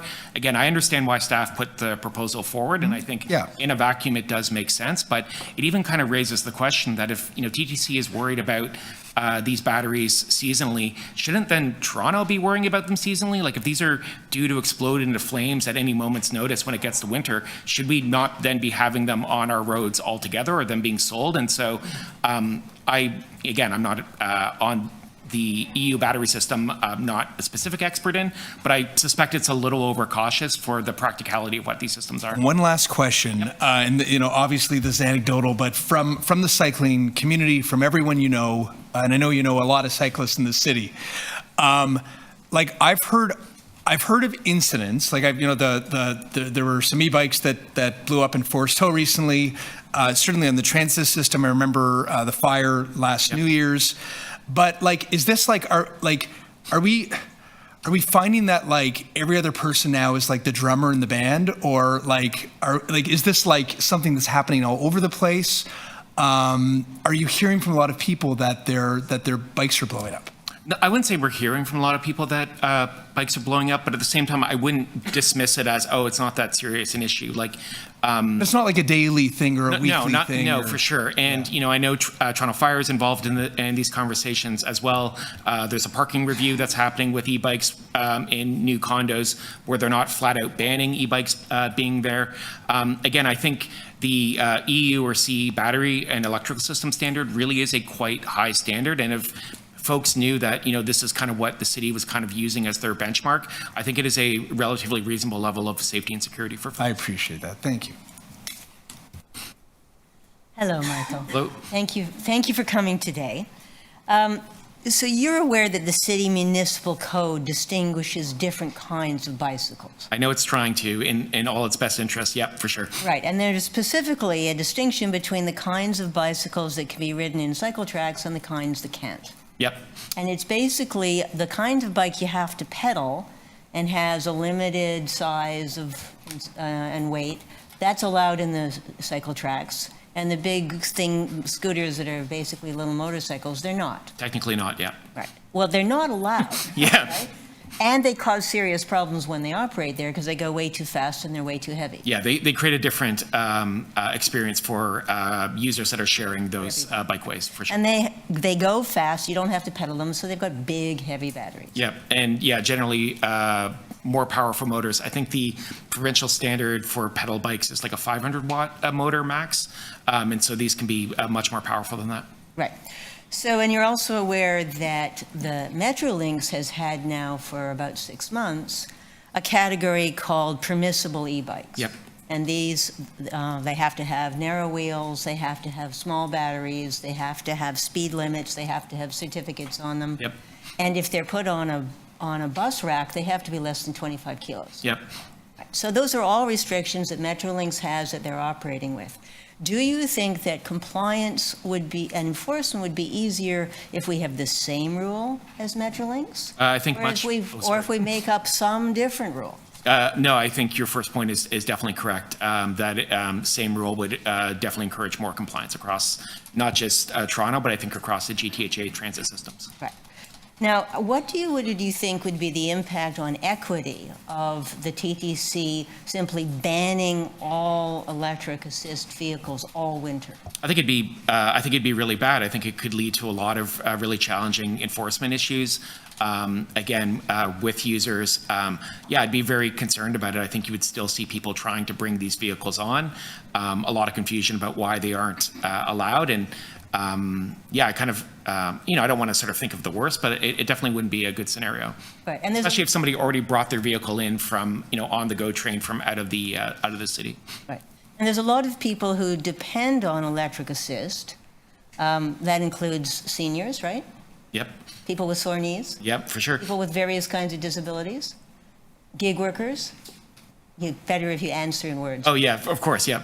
Yeah, and I think the other thing, too, is, a lot of these concerns around different types of e-vehicles that, the city's having challenges with enforcement on might be easier to enforce if people had a better understanding of, oh, this is what I'm going to be allowed to bring on a subway or a bus in general. So I'm going to start thinking ahead that this electric motorcycle that I'm riding now, it's not going to be allowed on the GO train or the subway. So maybe I should invest in something that's more like a pedal e-bike that's meeting these types of standards. So again, clear, single standards, not multiple different standards in the same small area. Definitely, yeah. And I would encourage. What about climate? Let's talk about climate. How important are these e-assist bikes in reducing transportation emissions in the city of Toronto? They're really big. There are lots of studies that show people with e-bikes are often in a scenario where they feel more comfortable removing or replacing one of their cars. So they're not necessarily going car free, but they're able to sort of say, hey, maybe we only need one car. We could do more of our trips by e-bike. I think the average bicycle trip in the city is around 2 or 3 kilometers. Studies sort of show that folks with e-bikes, their average bicycle trip is more like 5 to 7 kilometers. It really does give people more transportation options. Right, we're not talking about motorcycles, we're talking about electric assist bicycles. Yep. Right. Now, what about congestion? If we force all of the couriers back into private cars instead of using bicycles, how is that going to affect congestion, which in turn affects the TTC? Well, I think it's going to impact a lot of people's delivery times when they, they're ordering dinner and they think it's going to be there in 20 minutes, and the poor delivery fellow can't ride a bike anymore, is now in their car stuck in traffic. Again, I know the province is sort of talking about bikeways and congestion, but I think we all know that giving people more safe transportation options is the way forward for a growing city like Toronto, and e-bikes play a really big role in that. All right. So if I sum up the evidence you're giving us here today, what I'm hearing you say is that the proposal from the TTC staff will be bad for consistency, bad for enforcement, bad for compliance, bad for equity, bad for climate, and bad for congestion. Is that fair? That's a great summary. Yeah, thank you. Thank you. Thank you, Commissioner Sachs.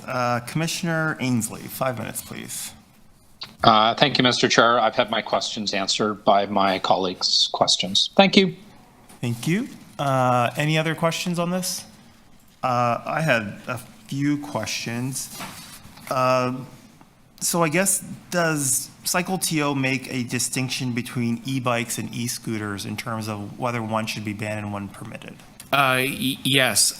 So we've deputed to committee and written into council several times with its considerations around e-bikes and e-scooters, and definitely we approve of the direction the City of Toronto is moving in now, where without better provincial clarity around these issues, the City of Toronto choosing to opt out of these e-scooter pilots is the right decision for right now.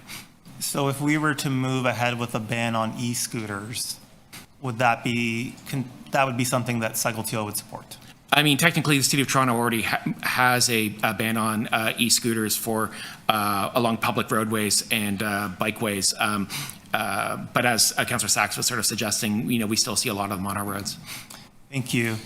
And for the users that are using the e-bikes to take longer distances, do you know of any demographic information on them? Are they disproportionately racialized? Do they tend to be lower income? Are they living in the inner suburbs? Do we know anything about them? That's a great question.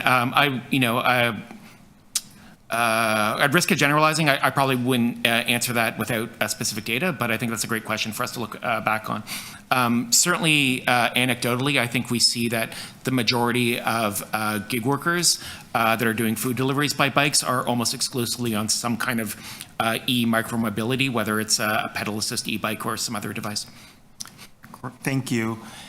And one of the report's reasons for recommending a ban is just the difficulty of doing something similar to Metrolinx, i.e. there's so many more entry points to a TTC station than there would be to a GO Transit station. Do you have any comments on that? Again, I think it's about clarity for folks. I think it's, tackling this challenge of having these safe, usable micromobility vehicles, again, is something I know the city's really been struggling with, and I think this actually is a really powerful opportunity to help create a kind of unified standard across Southern Ontario that is easy to explain to people, that helps build in other city policies that we're trying to support as well. So, the City of Toronto is trying to make it clearer to folks the difference of like what's a pedal assist e-bike versus what's a kick scooter versus what's an e-moped. And I think TTC adopting this policy would help make that piece of communication a lot easier across the board. Not only help TTC in the short term, but I think Toronto in the medium and long term. Thank you. And does CycleTO have any data on what happened in jurisdictions that went ahead with the ban? I think Madrid went ahead with a ban on e-bikes. Do you know, and even anecdotally, what happened in those communities? Haven't know on that. We've been looking a lot at New York City that I think is really trying to be a leader on this and having other policies as well around supporting e-bikes, including battery replacement systems as well. Thank you. And I guess final question, how prevalent are e-bikes used with people with disabilities? Again, I wouldn't speak to specific numbers, but talking to industry, folks say that older populations are some of their biggest clients who aren't already food delivery workers. Anecdotally, prior to coming back to Cycle Toronto, I had a job at an e-bike business, and most of the customers I was working with were folks who had ridden, maybe gotten a little bit older, had moved away from the bike and heard about e-bikes, and were kind of excited for the opportunity to get cycling back again, both for transportation and recreation. Thank you very much. Any further questions? No? Thank you.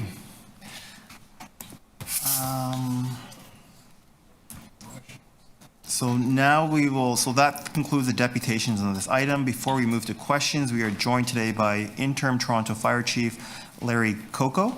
Welcome, Chief Coco. So we will now move on to questions of staff. Councillor Matlow, I heard you. Please, 5 minutes. Yeah, and thank you for joining us at the TTC today.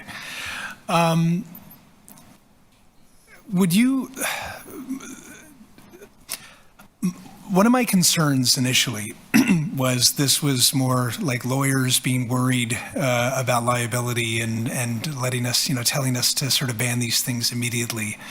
Could you give us a reality check on, from Toronto Fire's perspective, the dangers that, if you believe that in general, e-bikes would be dangerous to have on our transit system? And could you speak to, if we're trying to find a way to not entirely restrict them, but try to mitigate any dangers, the suggestion that we should follow Metrolinx's lead, I never thought I'd say that in a million years, by the way, to look at focusing more on the certification of the batteries themselves and then enforcing that specifically. Thank you, Councillor Commissioner, for the question. Lithium-ion battery technology has evolved rather quickly. The technology's evolved so quickly that regulation has not caught up with it. So to put it in perspective, the risk associated with lithium-ion batteries is a concept called thermal runaway. So when the battery fails, and I can go through a whole bunch of rationales how they fail, the bottom line is there's no predictability in when they fail. We had an incident where we responded to a fire, and 87 days later, those batteries also failed again. So to put that in perspective, there is no predictability. They have to be disposed of safely. So because of the lithium-ion battery technology, we cannot extinguish the fire. When it goes into thermal runaway, it is going. That thermal reaction is not dependent on the normal fire triangle of oxygen, fuel, and interaction. It just goes. So it creates that risk. They're highly volatile failures. So the way to summarize the risk, low probability, because we've only had 59, not that there's only, we've only had 59 fires year to date compared to our 3,000 incidents. So low probability, extremely high risk, especially when they're in an environment that's contained like a subway train. And in our subway trains, how many have there been? So in the last 12 months, we've had one. So not a lot of incident numbers. However, it's important to note that we were very fortunate in the December 31st incident. The failure occurred just as the train arrived at the platform. If you look at the video, you'll see that the environment in that train was no longer tenable in a matter of seconds. So low probability, extremely high risk, and because there's a lack of regulation in this space across all levels of government and internationally, there's not a lot of regulation controlling the quality in products. So we're working our best in the last 2.5 years to educate the public of the 4 key takeaways for this technology. Now, the next part of your question. Are you familiar with Metrolinx's policy, and is that something that you would feel comfortable with? So to give a caveat, the Ontario Fire Code has no legislation here. So if we were asking for my personal opinion from a fire safety perspective, anything that can contain the risk, I would recommend. The problem has been, and I've talked to colleagues across North America, is how do you enforce that? It is very labor intense to inspect every battery, ensure it's certified, and some of my colleagues that are experts in this field have recommended bagging the batteries when you're in a confined space, but that gets into a whole other issue. How do you determine, there's no certification on these bags? But wouldn't like by nature enforcement be a struggle regardless of whether or not, I mean, if we have a ban policy, it doesn't take care of the question of how do we effectively enforce.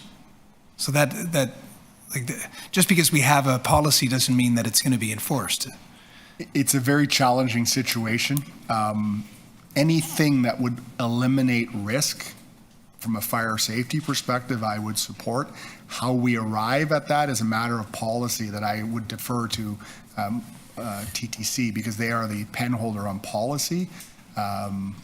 It's a very complex issue. A lot of experts are trying to wrangle this and come up with a solution. Okay, so it sounds like no one's actually figured it all out yet because it's still an evolving regulatory journey that we're all on, or perhaps lack of regulations where we need them.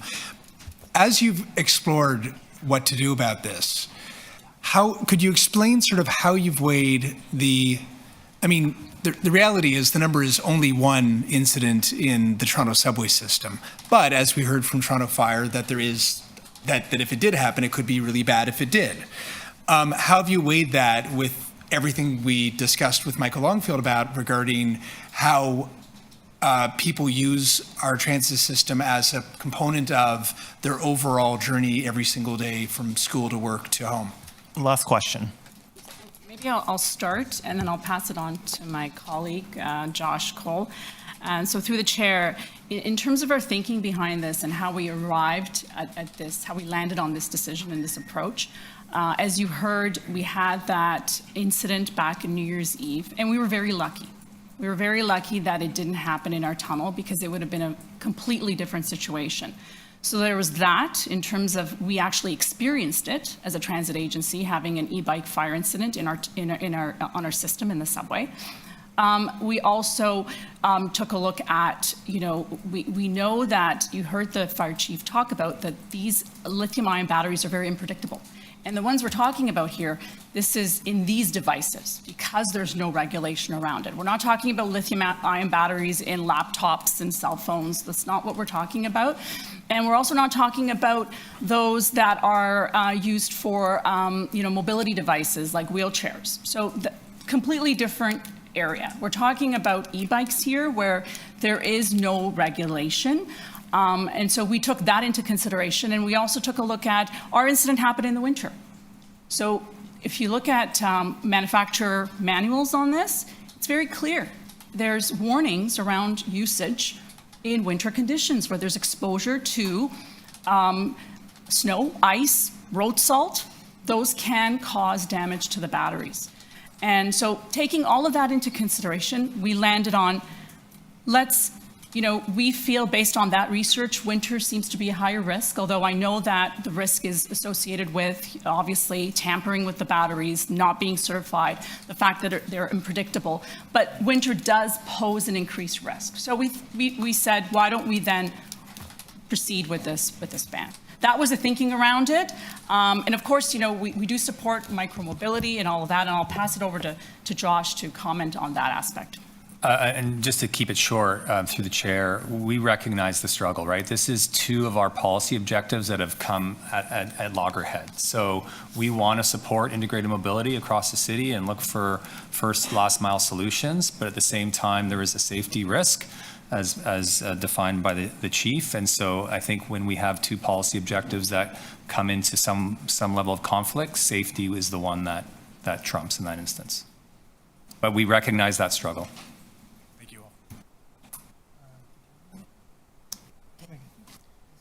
So one of the things that I haven't actually heard yet is what does the manufacturer's warranty say?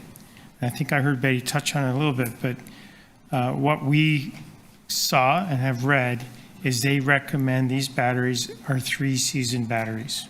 These are not all-season batteries.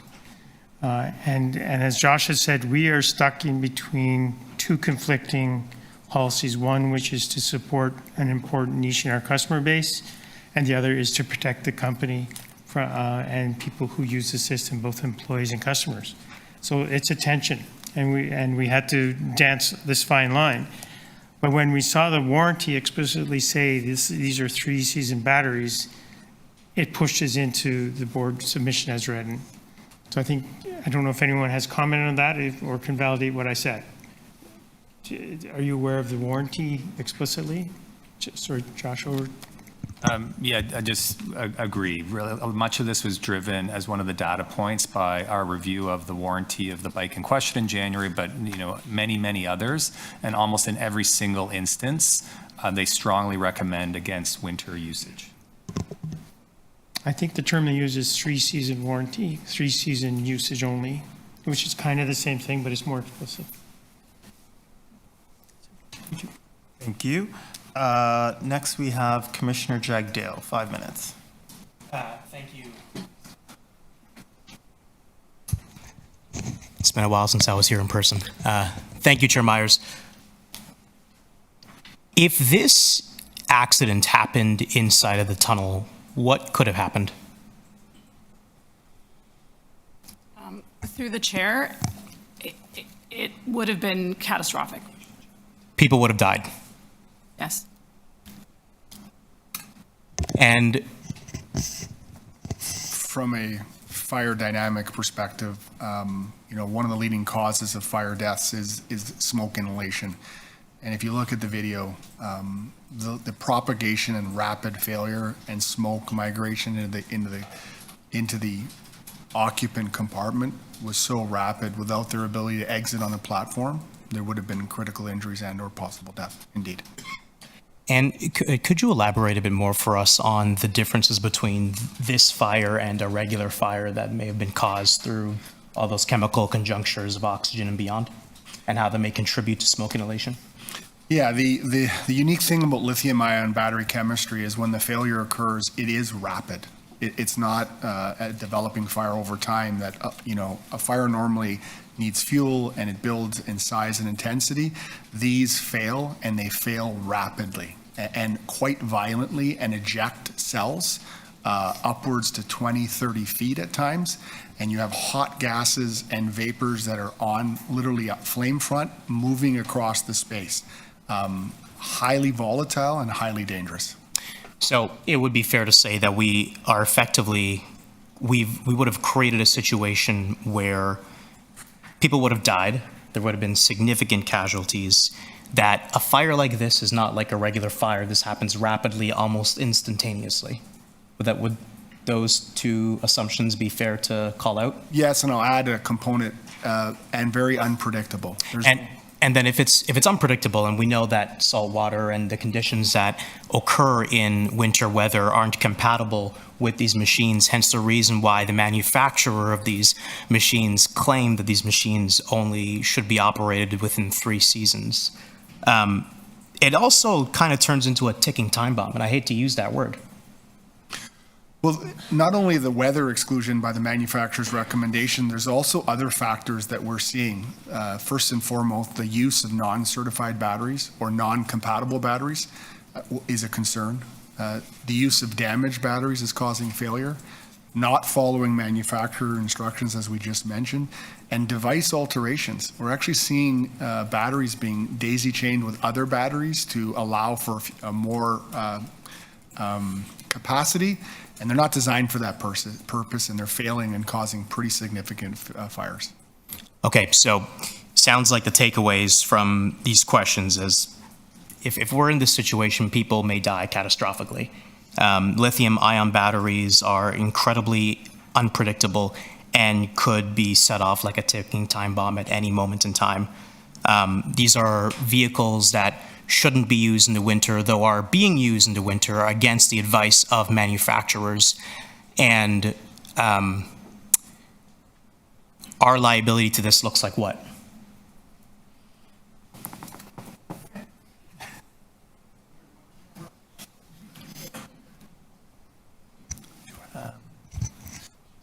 So yeah, maybe that would be an in-camera discussion.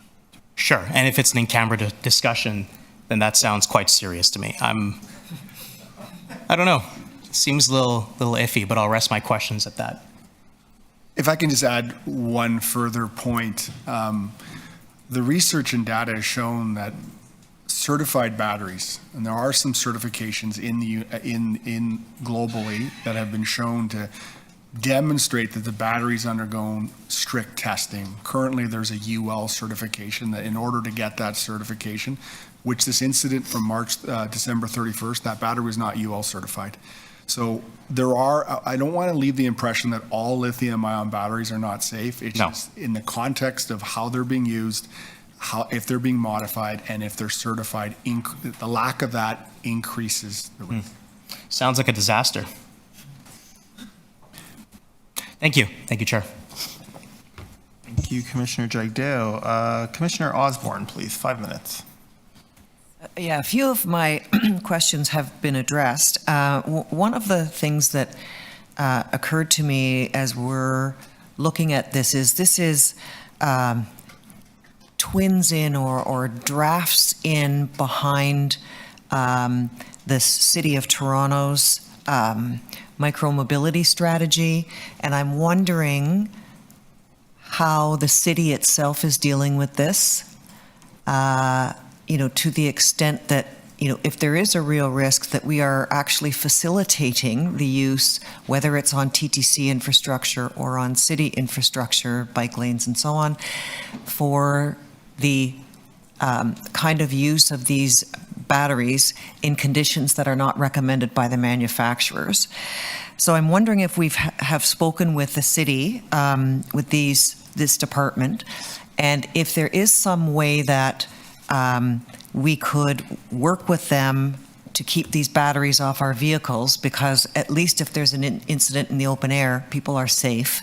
If there could be some storage facility or for the batteries and or bikes that would facilitate the use of these by gig workers.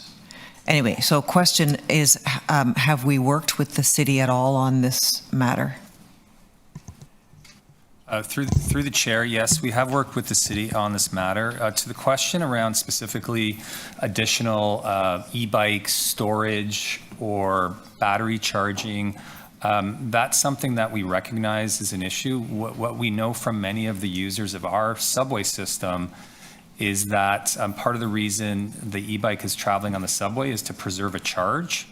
So that the bike isn't being used to get to, say, the eventual work destination.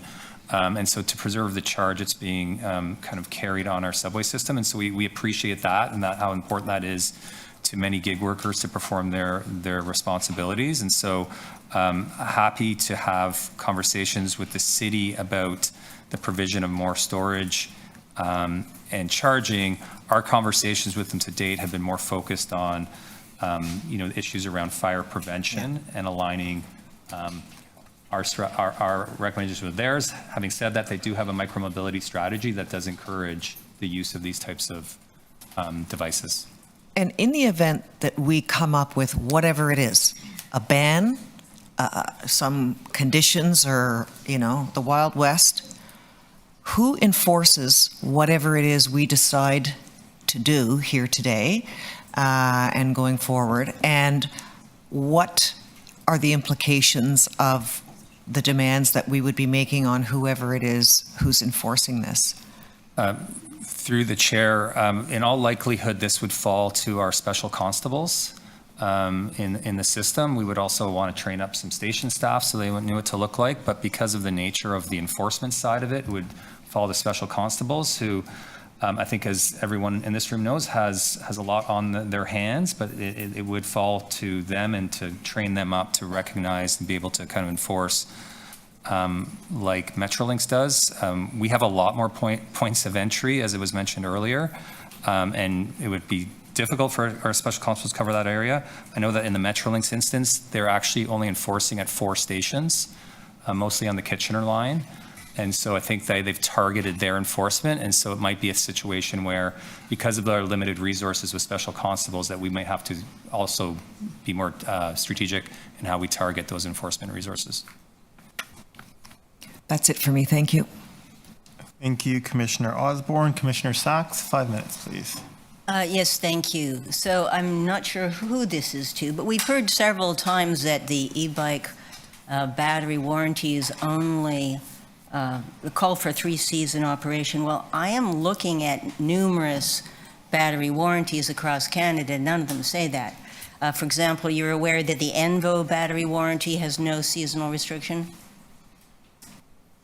Okay, I'll just go through a batch of them. You're aware that the Yamaha e-bike battery warranty has no seasonal restriction? Are you aware that the Pedego battery warranty has no seasonal restriction? The Rad Power battery has no seasonal restriction, and so on. I mean, when you say this particular battery that you looked at had a seasonal restriction, okay, that may be so. We haven't been told exactly what company it was. But there are, looking at the major reputable battery companies across Canada that are selling these batteries, I don't see a seasonal restriction in any of them. Did you review the ones that I've referred to? Through the chair, so I do have a list here of the ones that we did review. Velec was the one that was on our system that had that stern warning. We did look at Rad Power, and it did mention about extreme cold exposure to ice and de-icing salt.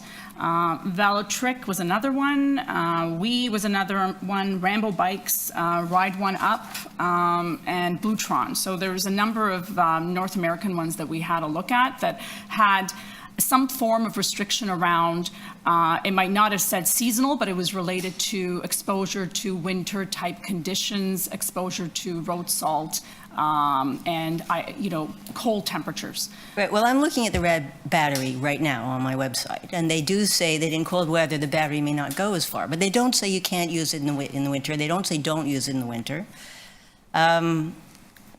If we look at the City of Toronto's guidance, which was developed, and let me say, Chief Coco, the guidance that the City of Toronto issued this summer on lithium-ion batteries, that was done after consultation with your department, correct? Our campaign, Commissioner? Yeah, so there's the City of Toronto lithium-ion battery safety campaign issued in June. That's based on extensive work by your department, correct? That is correct. Right, and there's nothing in that recommendation about not using these batteries in the winter, right?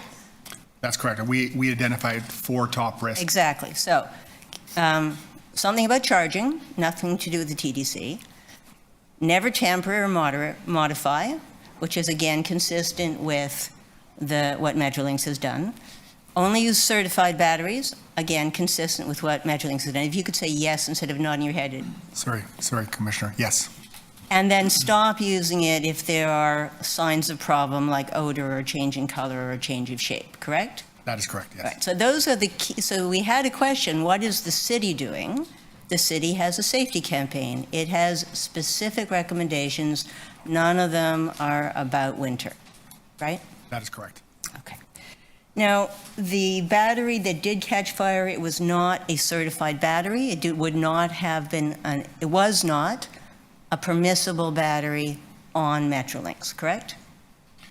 If you apply, as I mentioned earlier, the fire code's silent on it, so if you apply the rules of Metrolinx policy, it was not certified, that's correct. Right, so if we, and you agree, do you agree with me, sir, that having inconsistent rules between 2 different transit systems serving the same people in the same place, that's going to cause confusion and make compliance harder to achieve? I will defer to my colleagues. All right, I will get to Mr. Cole in a moment. I think as the development of this policy, the direction was trying to reflect that a ban was more easy to understand and communicate than what Metrolinx has developed. Okay, well, that wasn't my question. Back to the fire chief. If you talked about damage that can occur in the winter, and that can occur to any lithium-ion battery that's exposed to winter weather, correct? Yeah, it's a phenomenon called lithium plating. Sorry, I don't need an explanation. We just need to say that that's what we're talking about. That can happen to any battery. And if the battery is damaged during the winter, it's still damaged May the 1st. It doesn't magically get better, right? That's correct. Okay. So when we're saying that, oh my goodness, bad things might happen in the winter, that still applies to any battery all summer that was exposed to winter the year before or the year before that, right? Last question. That is correct. Okay. And so we can't say that, oh, the batteries will all be safe in the summer because we don't know what happened to the previous winter. That is correct. Thank you. Any other questions on this? Did you already go? Okay, Commissioner. Okay. Commissioner Holiday, 5 minutes. Okay. Chief Coco, can you tell me how the fires start with the battery? You talked about thermal runaway, but what triggers it? There's multiple, thank you, Commissioner, for your question. There's multiple avenues for a failure. Unfortunately, we cannot tell you definitively the failure modes because there's so many options. And when a thermal runaway occurs, essentially the entire battery component is consumed because of the nature of lithium and its failure in the chemistry. But damaged batteries, altered batteries, we're seeing quite a bit of those failing. Not following the manufacturer's instructions. So essentially, the manufacturer's instructions will indicate multiple areas of not to do. So I'll give you an example. It'll say, do not immerse the battery in water. Pretty common sense approach, you would think, but people have done that in the past, wanting to wash the battery compartment, and then water has migrated into the compartment. In the incident at the end of the year, there was a small port to allow the user for USB charging. Because the battery wasn't certified, there's no standard. So we our investigation ascertained on the balance of probabilities, water penetrated in that port opening, allowing for the failure to occur. This is important, what you raised, and I want to explore it deeper. There's a conversation happening in the room about I'm going to just call it a certified list and a non-certified, like an allowable, non-allowable, 2 categories. Can the fire start because of a condition outside of the casing of the battery? So you could have the best made battery in the whole world, but is there something else that can trigger the fire? That's why I'm really interested in this. Yeah, we could have a fire separate from the lithium-ion battery, impinging on the battery, causing it to go into thermal runaway. So an external factor, unrelated to the battery itself. Like a short or something in Correct. the bike. Yes. So that can, and I just want to make sure I understand this. So you, clearly, right, you short the terminals or you damage the battery or you connect it improperly, but can something else in the overall device cause something to happen that would trigger that fire? So in other words, you could have the best battery in the best condition in the middle of summer and something could still trigger it. Is that my understanding correctly? That is correct. You could have a damage, external damage, contact, temperature environment, hot temperature, cause it to go into failure. Okay. Does anyone know what the airline industry does with batteries? Is there restrictions on it? Is there size, and how does that compare? Through the chair, yes, we do have that information. So airlines have banned anything that's over 160 watt hours. Okay, how much is in a bike? 500. Okay, so Average, but it could be more than that. So airlines have already made that decision to ban anything. So what would fall under the 160 would be things like your cell phone, your laptop.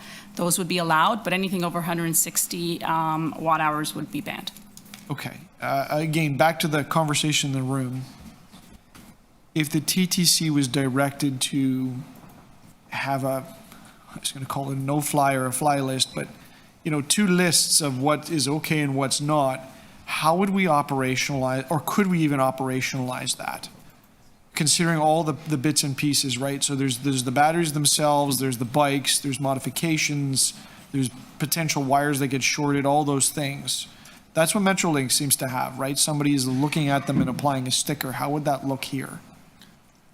Through the chair, and thanks for the question. So obviously, if directed by the board, we will endeavor to do anything, but we do recognize the difficulty in that enforcement regime in terms of the resources, the level of kind of technical skills and knowledge that those enforcing would have. I recognize what it's also taking them away from doing otherwise. And I think that's why in my earlier answer to a question, I noted that Metrolinx has taken a more targeted approach and chosen 4 stations to enforce. I'm not sure how we would translate that to the TTC, but we would need to look at something more targeted like that too. Okay, because I got the time, I get my last question. Can you help the board better understand the scale of the problem? So do we have any sense on how many bikes, e-bikes are brought onto the system, where they're brought onto the system, why they're brought onto the system? And I think we all recognize there's a big difference between buses, streetcars, and subways. Can you help us understand this issue more? Last question. Through the chair, we don't have a perfect count of it because we have so many access points to stations. One of the things we do know we are able to count is that often e-bikes they use our elevators because of the weight of them.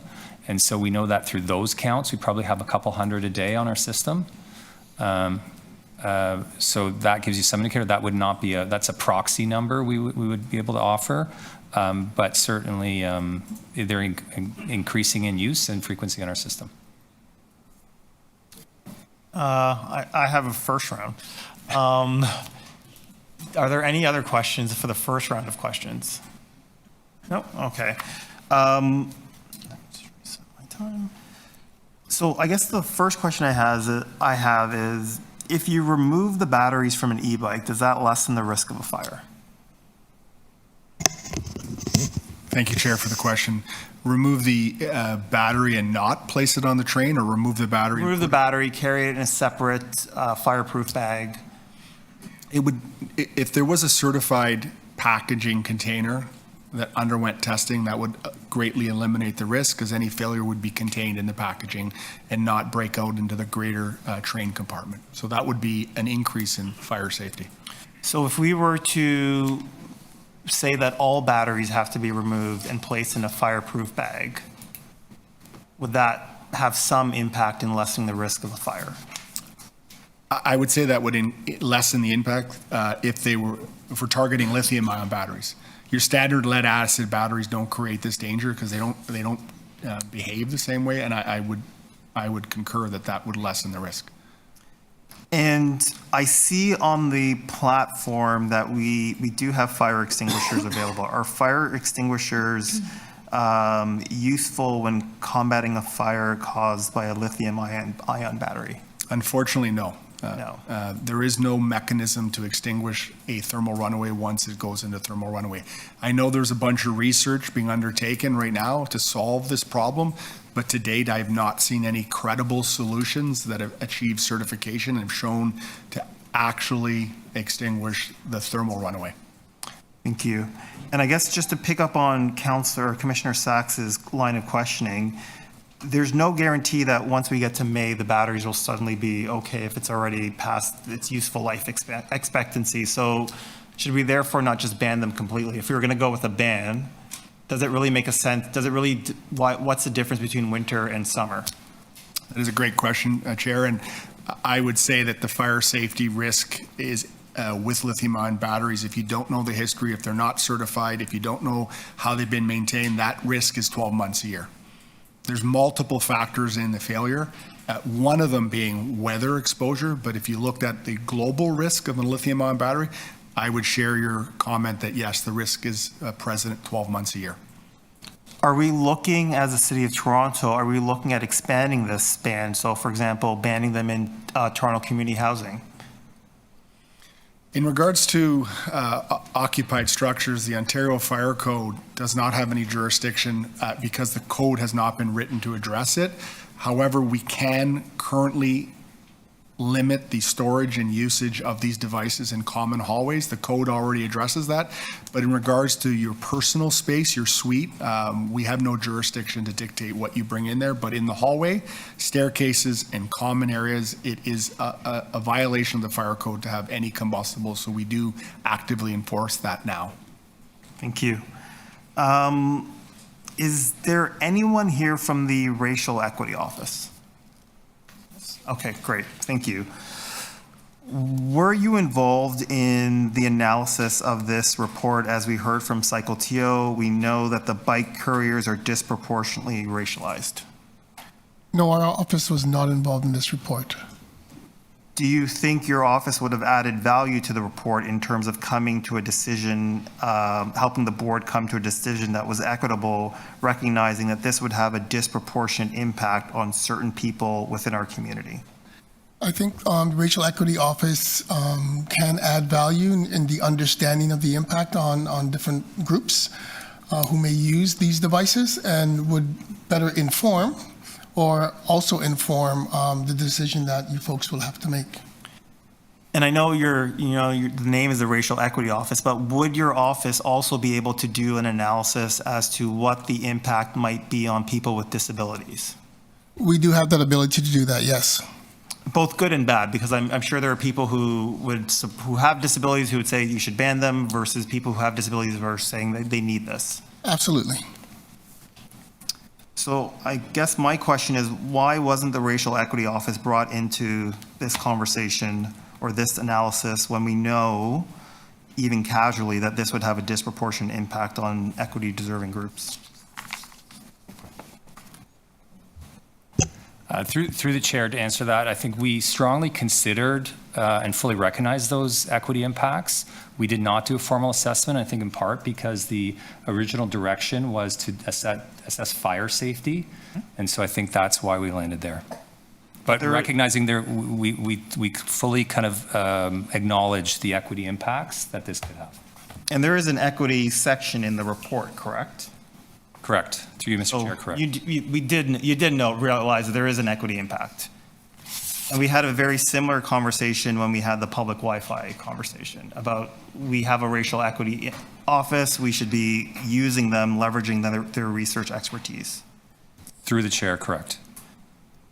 Okay, thank you. I'm out of questions. Does anybody have a second round of questions?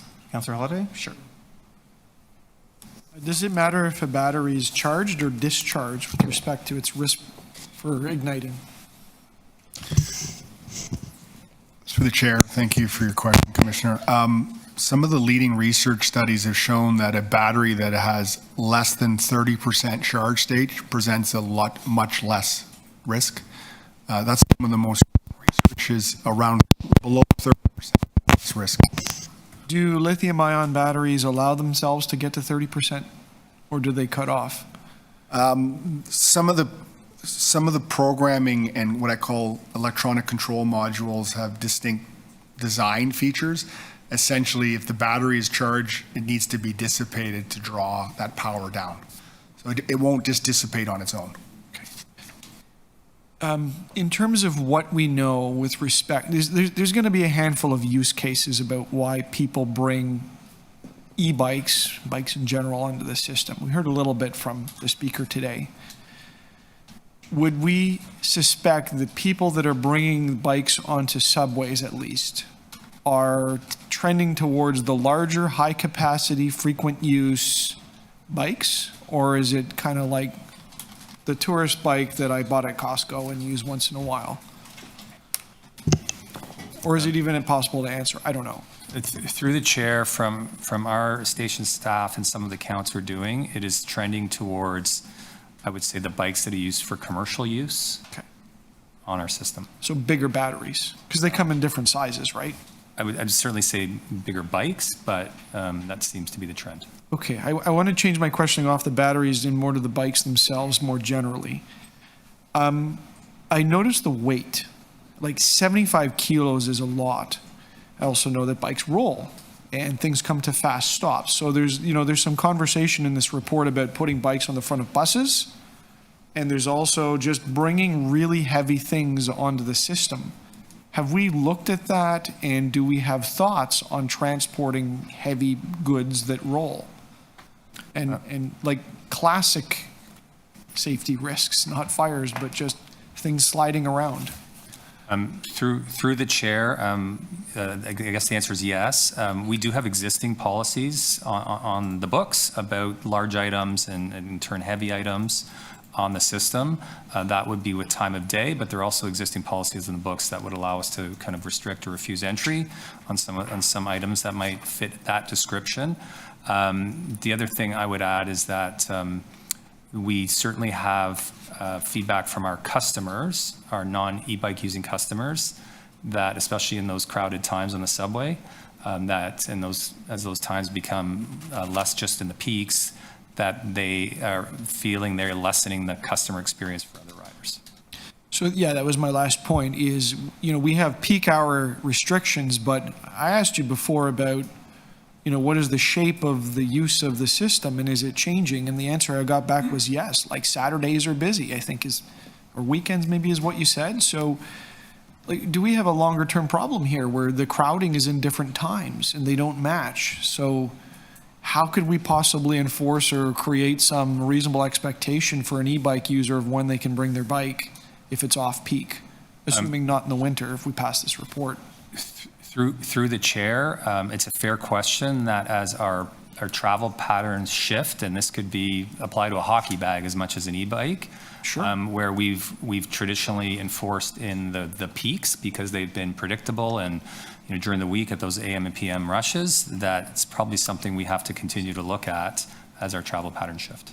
So I guess the last question is, are we setting our frontline staff up for situations of conflict? And are we setting up customers for situations of conflict if we adopt different instructions that would create a regime where bikes are inspected or judged or measured or pulled apart, or there's a frayed wire and someone says you can't come on, hold on, I'll tape it, and then around things like weight, subjective evaluations of things that might be too large, and also subjective evaluations of how busy the system is. And suddenly you can't even get on. So either lock your thing up to a post and come back tomorrow, or wait, or go to a different station and hope you get a different judgment. So I worry, like, what's our plan to deal with that so there's consistency and fairness?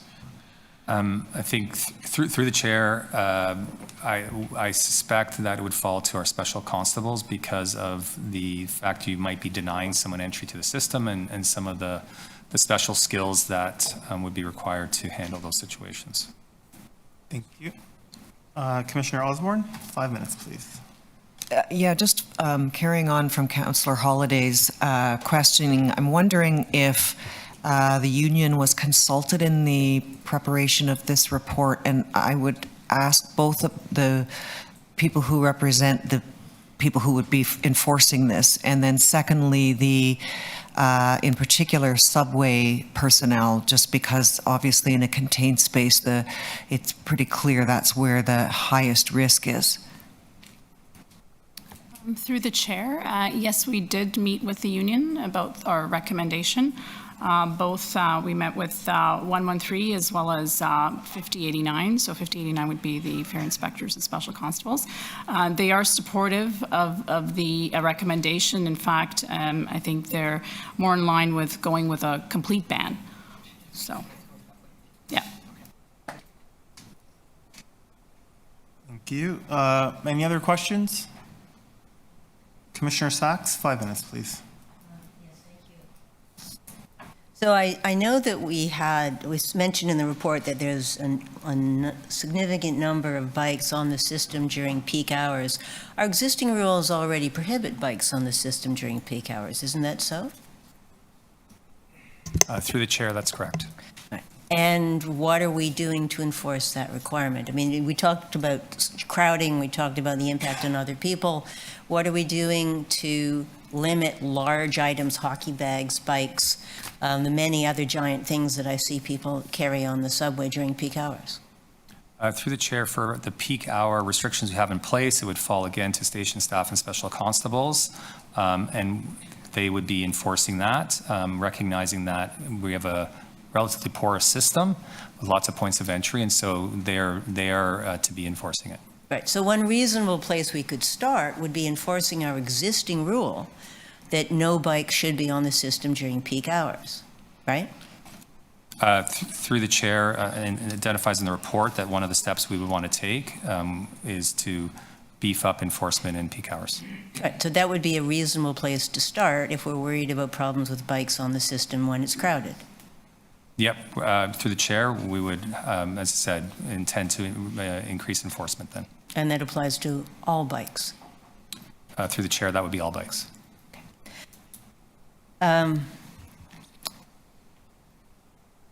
In terms of, so, you know, you've told us that all these warranties restrict interoperation, and the ones I'm checking don't say that. Can you give us a list of the actual pages and references you're referring to so we can check them? Because, when you're telling us one thing and everything I'm seeing is different, that certainly casts some doubt in the report. We can certainly provide that to you through the chair. When would that be? When could you reasonably provide that? We can provide that today. Okay, thank you. Thank you, Commissioner Sachs. Commissioner Moyes, 5 minutes, please. Thank you.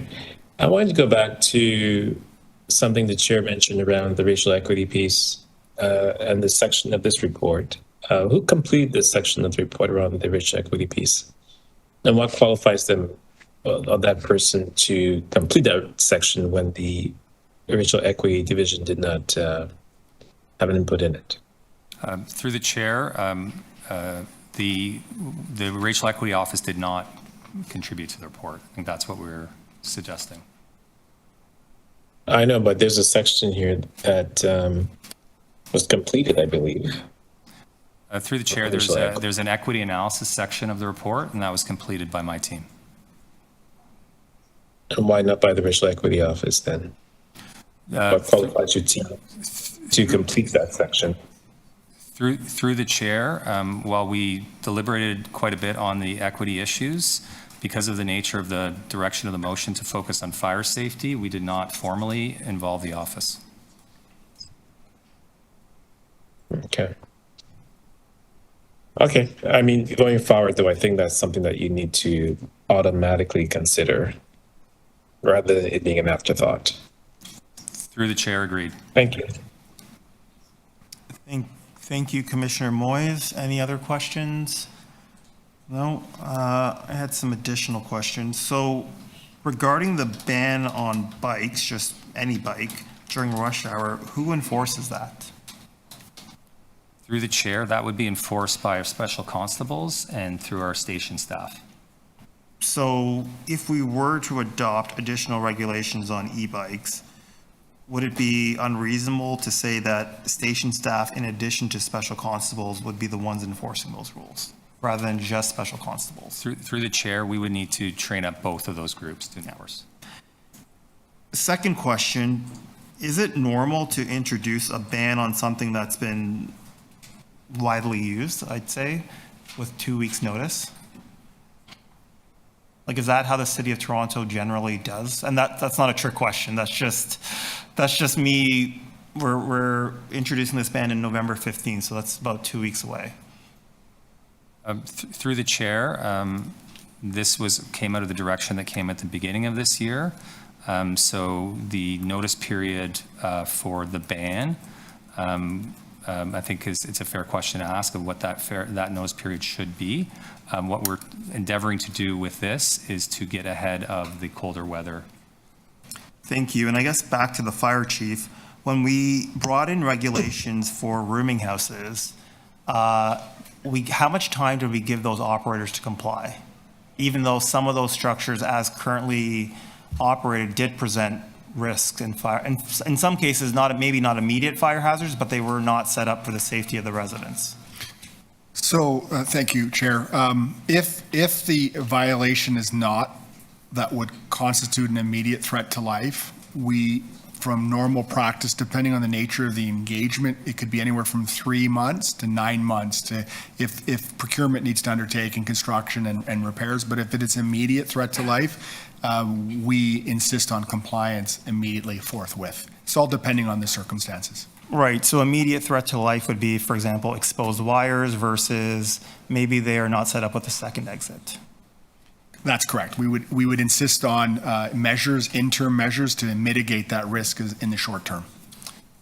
So would it be reasonable then for the committee to look at interim measures in the short term while we come up with a better analysis and to sort of have a wider scope as to how this proposed ban would fit within the existing city policies on encouraging micromobility and having a greater understanding of what the potential impact would be on racialized people who are disproportionate. The racialized couriers in particular is a disproportionately lower income, and we would essentially be cutting off their source of livelihood in the winter with 2 weeks' notice. If directed by the board, we'd be happy to, through the chair, if directed by the board, we'd be happy to take that on. Okay. Thank you. Are there any other questions on this item? Nope. Any speakers on this item? Commissioner Sachs, 5 minutes, please. Yes, thank you. I have a motion. I understand that there may be a motion to defer the entire item to next month. That would be fine with me as well.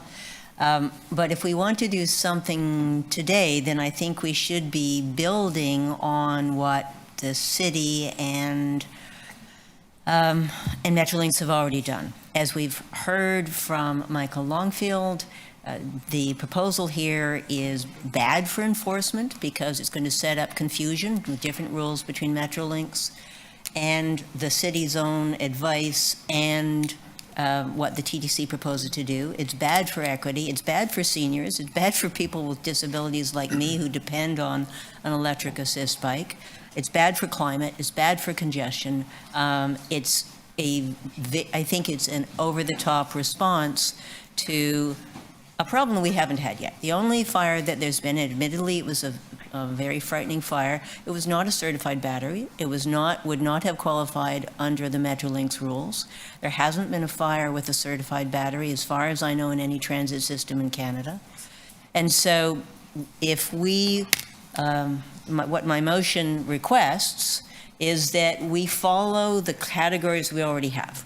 So the proposal from staff is fine, except for what counts as a bicycle under the city's municipal code, which includes e-assist vehicles with limited capacity, limited speed, certified batteries, limited weight. And for those, I'm asking the staff come back with an evaluation of the pluses and minuses of following the Metrolinx approach. What we were given here was a sort of a take it or leave it, this is what we think you should do, without having had the proper consultation, without dealing with the equity office, certainly without consulting seniors who depend on these devices or the gig workers. And we've heard it's complicated. It's very complicated. It's evolving. Nobody really knows exactly what to do. And so to jump from that to say, fine, here is a ban, which will have major adverse effects on a lot of people, and will be very difficult to enforce. I think it's just going way too far. So if we make a distinction, and we know that there is a distinction, the city's already made it, between things that go by themselves. So when these are the things that are causing so much difficulty already in downtown, in my ward, I get constant problems with these big, heavy, basically little motorcycle things going with no license, no insurance, huge speed, big batteries, and ignoring compliance with the law. I am okay to say, fine, we won't let those on the TTC. Although, given the advice that we have from the fire chief, I don't know why we would make a distinction for them between winter and summer. They're a danger all year round. They're too big. They're too heavy. They move too fast. They're not allowed on our bike lanes where we see them constantly. But in any event, I think if we're going to start with a ban on those, I don't object to that. But for the electric assist bicycles, which are a specific category in the municipal code, they are a specific category for Metrolinx, we don't have to reinvent the wheel. We cause confusion every time we reinvent the wheel. We should have consistent, clear rules. They're established now in the municipal code, they're established now in Metrolinx guidance, and I think we should follow them. But I do agree that there needs to be more review before we do it. So my motion says that we're going to limit current recommendation 1 so that it doesn't include bicycles as defined in paragraph C of the municipal code. And we add a new recommendation for those bicycles. Ask staff to report back on the next year on whether to adopt the same restriction as Metrolinx. And then I've quoted the Metrolinx definition, which is lengthy and deals with a lot of the issues we've talked about. In the interim, as we've already heard, there is already a rule against bicycles on the TTC during peak hours, which we don't enforce. We could put more effort into doing that as ridership increases on the subway, which is great news. There is more crowding, then having big bulky things on the TTC during peak hours becomes more of a problem, and we should enforce that existing rule. So just an example of how I use it, I don't know whether I'm a typical user or not, but at my age, riding a regular bicycle long distances is too hard. I need the electric assist. And for example, my mother has Alzheimer's. We waited 12 years to try to get her a nursing home spot in the public system anywhere near me. And after 12 years, they finally said, listen, she'll die before she gets a spot. So we took a private spot way up at the north end of the city, which is way too far for me to get to, cycling by myself, even with the e-assist. It's more than an hour each way each day, and I'm already working all day every day. So being able to take my bike with me on the TTC on Sunday, when there's very few people on the TTC, and get up to Finch and then cycle from there, that allows me to see my mother. And she doesn't remember much else in the world, and she doesn't remember my name, but it's important to her that I show up. And with this ban, I won't be able to go. For what? Because we've picked a number out of the air and something that isn't actually related to the safety risk. And then when we add to that the staff have told us that the manufacturers say these things can't be used in the winter, and I go and I look at the warranties, and that's not what it says. That significantly undercuts the credibility of the advice that we're getting. We shouldn't have that. We should be getting advice we can rely on with ways we can check. And okay, maybe we need to add to it, maybe we should be discussing with Metrolinx, because I think it's really important to be consistent. Maybe their e-bike permissible list should include the manufacturer's recommendation, that the manufacturer doesn't recommend against winter use. Maybe that would be a thing to add. And I don't know how many bikes that would apply to. I know it doesn't apply to mine. We also have to think about climate. We have to think about congestion. We have to think about equity. We have to think about the overall objectives of the city. And if we know anything at all about the largest risks facing us, climate change is one of them. It is going to dominate the lives of everybody younger than me for the rest of your lives, which is most of you. And what can we do about climate? One of the only things we can do fairly quickly is to move away from burning fossil fuels every time somebody has to try to go visit their mom or deliver a meal or get to work, out of fossil fuel vehicles and onto walking, cycling, and transit. And that includes electric assist vehicles, which are the fastest growing in North America and will provide an affordable, accessible, easy way to get around in the city, which our bike lanes also make possible. And closing that door, having the TTC based on incomplete information, inadequate consultation, and some fear of the unknown, saying, damn, we're going to stop all of that right now, seems to me incredibly unwise. And, lawyers are often at... You're over time. Okay, I do want to say this. It's always lawyers saying, oh, well, there's a risk here, we might get sued. But making bad decisions because we're afraid of a risk that hasn't happened is not a good way to make decisions. So I'm asking you to please support my motion or defer the entire matter, but do not do this ban. It's going to be unenforceable and very harmful. Thank you. Are there any questions for the mover? Councillor Holyday, 3 minutes. Clarification of the motion. Thank you, Chair. And so it's a long motion, but if I remember it correctly, it says to ban the micromobility devices except for the class of devices which is consistent to the municipal code. If I understand the municipal code, is it the Pedelecs they call it? Like it's a fairly broad class of e-bike? It's bikes that you have to pedal. It's limited in size, limited in weight, limited in speed. It can't go. The electric motor can't be capable of going more than 30 kilometers an hour, and you have to be able to pedal it to go somewhere. So that is really the line that the city has drawn between bikes that give a little bit of help to sore knees and long distances, like mine, and the big little motorcycles, which are causing so much trouble. But that's also the prevalent category of e-bike that one may observe on the street. There's every kind. I mean, as somebody who cycles every single day or almost every single day, 12 months a year, I can tell you there's every kind of device out there. But the city has carefully identified, as Metrolinx has, a subset which has limited risks, enormous utility, fairly lightweight, small wheels, and which can be identified relatively easily visually. When you see the big things that somebody sits on with a saddle and the big thick wheels, they're not a bicycle. So is there a restriction on the size of the battery? Yes. I know that there's a restriction on the wattage of the motor. Is there a restriction on the size of the battery? Well, I think of the wattage restriction as being the size of the battery. So, I mean, you wouldn't do it Capacity. in... It's like horsepower to the gas tank size.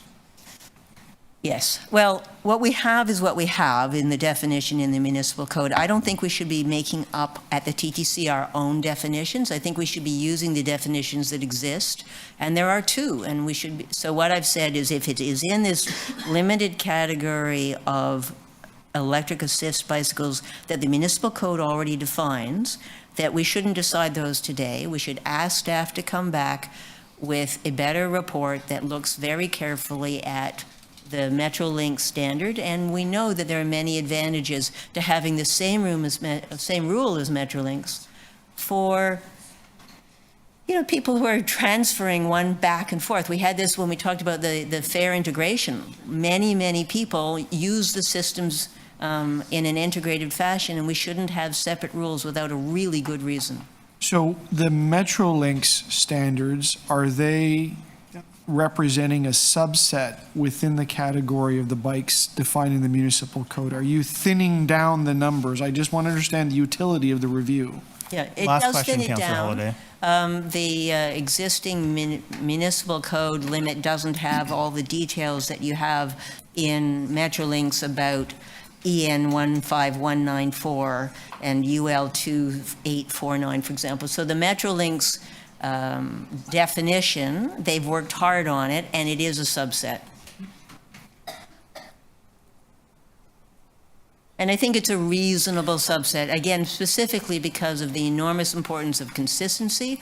We know that, for example, a very large number of the people who do delivery work downtown in my ward, they live in Brampton, they live in Barrie, they come in on the GO system, and then, in most cases, they want to use the TTC system to get downtown where most of the work is. And for the e-assist, it's not just a question of extending the battery, it's also your legs. It's still a lot of work cycling these bikes. Thank you. Any other clarification of the motion? Commissioner Osborne, 3 minutes. First question is talking about equity and impacts on gig economy workers.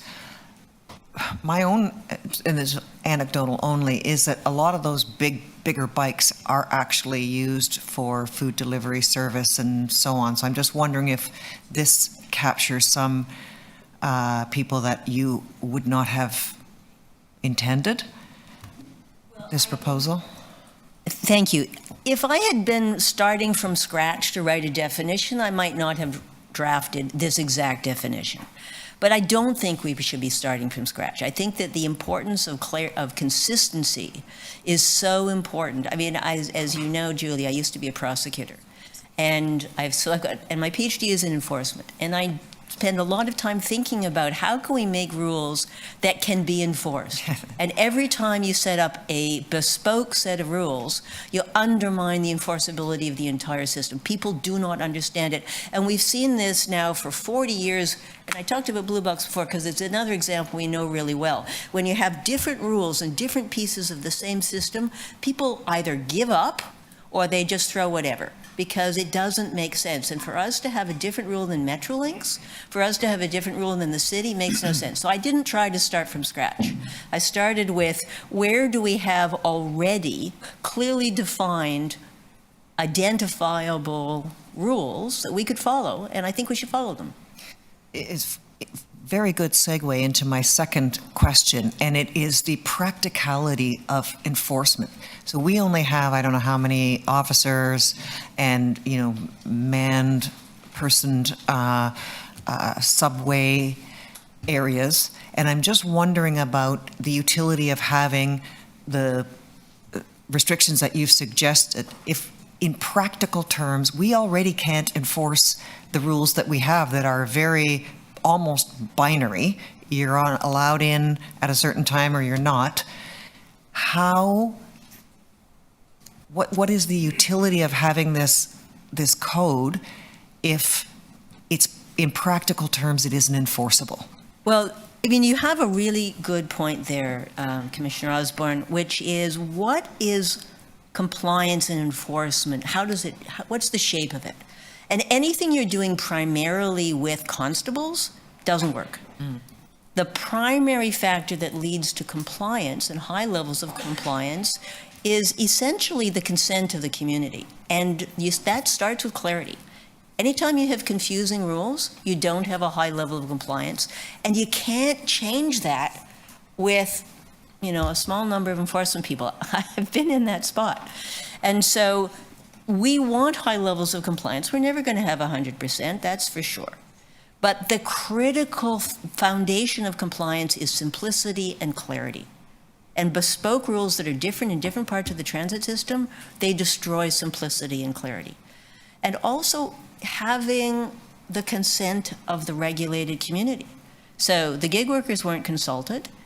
We haven't had a conversation with them. We haven't offered them a way forward. If we just have a ban for 6 months of the year, what are they supposed to do? Starve for 6 months of the year? Are they supposed to buy a car and then drive around downtown Toronto trying to deliver their sandwiches? It doesn't give them a way forward. Whereas if we have a limited rule, which is the same as Metrolinx, then we do give them a way forward. You can't drive the big giant things if you want to be able to take it on transit, whether Metrolinx or TTC. You have to have something where you actually have to pedal.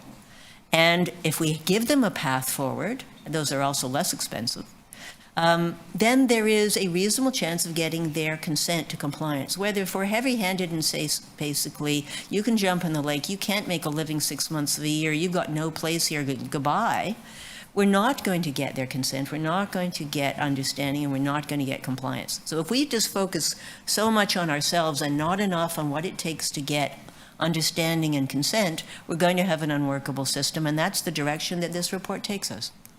I think that's the final, you're over time. Anyone else on clarification of the motion only? No? Okay. Speakers, I have Commissioner Matlow, then Commissioner Kim. So, several years ago, there was a horrible tragedy in Toronto where a toddler, I believe, fell from a tall multi-residential building. And the response to that was to prohibit renters in Toronto who live in tall multi-residential buildings from being able to open their windows more than, I believe, a few inches, which has now exacerbated the problem that many tenants have across our city, where they are literally boiling in their homes in the shoulder seasons, that when it's incredibly hot outside and they're not able to get any air circulation. In other words, City Hall reacted in a way to an extreme because of a single horrible tragedy that was responded perhaps by a reaction that had unintended consequences. Many years ago, playgrounds in the TDSB were found to not be keeping up with updated safety regulations. So what did the school board do? They ripped out all the playgrounds in public schools across Toronto. And not only, I think most people now recognize what a wrong-headed move that was, but there are many of us who are parents who recognize that actually adventure play, where kids can learn to be resourceful and resilient and learn to manage risk, is actually an advantage for a lot of young people. I can state a number of examples where there have been these kind of reactions by government.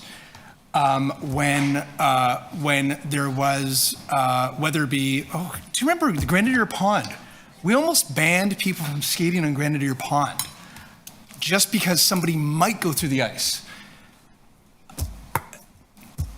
I say this all with, not to underplay or not to refute the arguments that were made about how unsafe some of these batteries may be sometimes. I validate that and I get that. We've had one incident on our subway system in our history. I'm glad it wasn't a tragedy.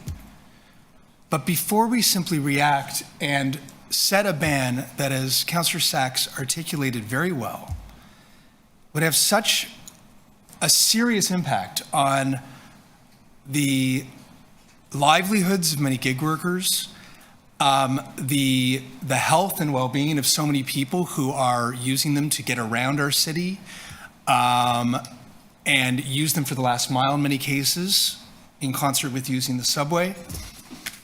And in fact, we live in a city today where, and I was part of this too, we banned scooters, for example, because of concerns around accessibility and them lying around the streets, and the sidewalks rather. But I actually think, and my thinking's been evolving over time, there are more and more people who are struggling to get around, can't afford certain vehicles if they would have wanted them in the first place, are looking for ways to actually functionally navigate the city. And as long as we figure out ways to make all of this work, that it's accessible, well, we don't forget about equity, and we do it well, I think we need to actually be more open to finding ways to support the vast majority of Torontonians who actually are struggling to get around the city today. So I think we need to listen to Councillor Sachs, we need to listen to the chair, we need to, yes, take action toward the uncertified batteries that are posing the most risk. but not simply react because something may happen. And do everything we can to prevent that. I would add, in conclusion, that even if we passed a ban today, it doesn't necessarily mean that somebody won't go on the subway with a battery that could pose a danger. And it also doesn't necessarily mean that we could realistically enforce the ban that we would pass today anyway. So let's take a moment, let's get the policy right, let's focus on the actual problems, and then let's come back with a better policy that could both focus on the actual danger and mitigate the impact on people who simply just want to get around our city in a realistic way and in a way that they can afford. Thank you. Thank you, Commissioner Matlow. Commissioner Kim, 5 minutes, please.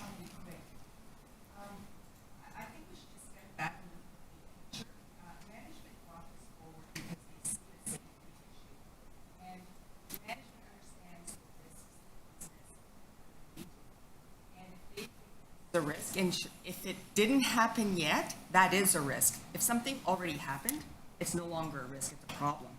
And if it hasn't happened yet, this is something that we need to mitigate, because risk management is all about prevention as opposed to being reactive once it happens. And when it comes to safety, as the fire chief, my apologies, has outlined in response to Commissioner Jagdeo's question, it sounds pretty horrific. And when it comes to potential loss of human life, although equity is important and people's livelihood is important, I think that takes a second seat compared to safety and human life. Thank you. Thank you. Are there any other speakers? Commissioner Jagdeo, 5 minutes, please. Thank you, Chair Myers. I just want to echo some of the sentiments that Commissioner Kim mentioned. I mean, we heard today from several different experts, from the fire chief to even alignment with the union, that there's support for this idea brought to us by management. Safety takes a precedence towards livelihood and the gig economy. And look, I think it's a bit of a fallacy and even a bit of a straw man to say that if we ban these mobility devices on the subway, that we're completely taking the livelihood away from these gig economy workers. That's not correct, right? If we think about this purely from a business sense, and this is the angle that I'm going to bring, there are so many different markets. We don't have to be operating in downtown Toronto. We could be operating in Scarborough. We could be operating in Markham. There's plenty of work to go around. And I mean, quite frankly, this is not necessary for their livelihood. It's an additional to their livelihood. And I appreciate the sentiments that Commissioner Matlow presented with, look, we shouldn't just ban from people from going into a pond because one person died. But those examples you presented are individual decisions that impacted the individual. The example that's presented today and the catastrophe that could happen is this could impact hundreds of people if we're not careful. So the severity is just at a very different level, especially when we found out that, one, these are still unpredictable ticking time bombs that, and sure, there's likely some merit around the use of these use of these micromobility devices year round. But when you take a look at some of the websites and some of the literature around these vehicles and the companies, I mean, we haven't talked about Pedigo's recall of 5,000 different vehicles several years ago because of a hazard with the battery, right? I'm sure staff have done adequate work to take a look at examples, not an exhaustive list, but examples of companies where the batteries may be inefficient. I worry about our liability. I worry about the safety, and I worry about taking an issue that should be looked at from a lens of fiduciary instead of one from political. And I'm worried that we're looking at this from a political sense. And I would implore us to think more so from the fiduciary responsibility we have to the TTC. So I'll just leave my points at that. Thank you. Thank you, Commissioner Jagdeo. Any other speakers? Commissioner Holiday, 5 minutes, please. Thank you, Chair. This is a very difficult policy decision, and it's because a lot of really good information came out today. One of the things I heard was that it doesn't matter who makes the battery or who certifies it. Any of them could ignite, and there's all kinds of different circumstances that could trigger that. I also I heard the questions answered about what the airline industry does. Clearly, they've thought this through, and they restrict batteries to basically really small ones all the time. I see that the report proposes a measured approach. It's November 15th to April 15th. It's not the whole year around. So I think what we're really talking about in the conversation is a subset of riders that would use the system during the winter. And I think the target is landed in the comments is some gig economy workers. I also heard staff's comments about, how many bikes are on the system. We're talking about in the hundreds. And then within that would be a subset of the people that are truly going to be affected in this window. And then I have to weigh that against what we know about the fire in the past and what we heard from the chief about how severe the fires are and how quickly human life could be lost. I really lament that we have to make this decision at this point in time in the calendar year, and that it gives very little opportunity for those that rely on the system to adapt so that they can continue to work. But I think they will adapt, and they will find a way.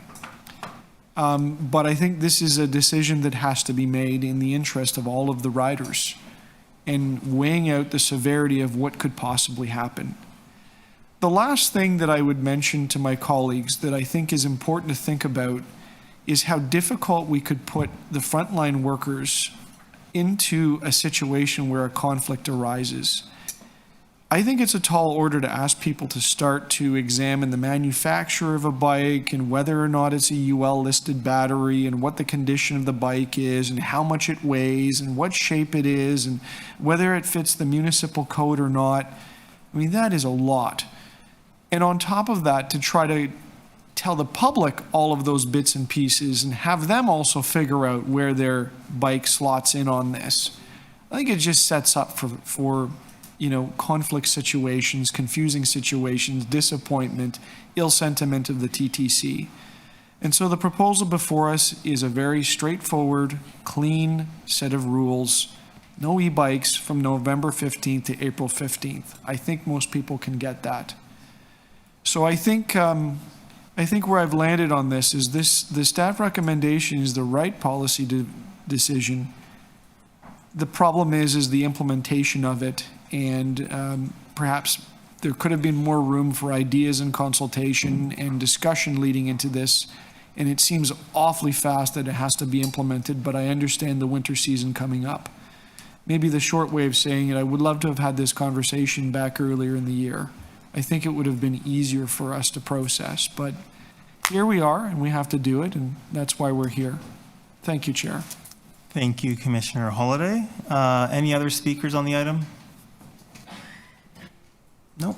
Okay. I will be moving the following motion that we refer this report to the TTC's Racial Equity Office and direct staff to complete an equity impact review for consideration for the TTC Board at its next meeting. With that in mind, that we could always call a special meeting if we wanted to act before November 15th.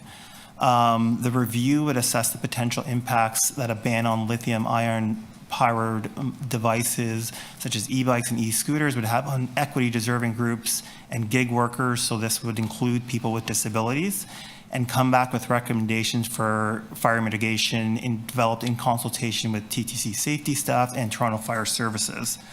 So I've been listening to the conversation, and I've been trying to sort of figure out what the best path forward is. And I have to agree with my colleagues, Councillors Matlow and Councillor Sachs, where if we're going to propose a ban that's inconsistent with Metrolinx, it's not going to work. and we're just setting ourselves up for failure. There is already an existing bike ban on the books that we don't enforce. And I know this because we were at Kennedy Station Monday, and we had stopped several bike couriers from getting on because this is when they get on to go downtown to do their deliveries. So we haven't been enforcing the ban that's currently on the motion, on the books. So to sort of start now with this heavy-handed approach, I think it's going to throw a lot of people's lives into turmoil. We haven't given them any time to come up with a plan B as to, okay, even if I had a month to sort of figure this out, we haven't done any of that work.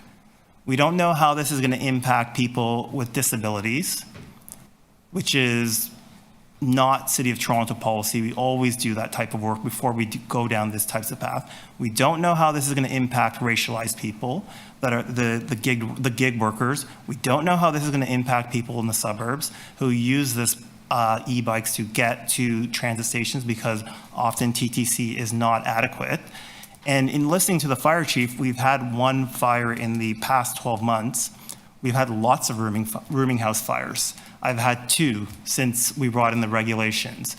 When we brought in the rooming house regulations, they didn't say immediately shut down every single rooming house that's unsafe, regardless of the impact of whether or not people are going to be thrown out of their homes, because we understand you need to give people an opportunity to come into compliance.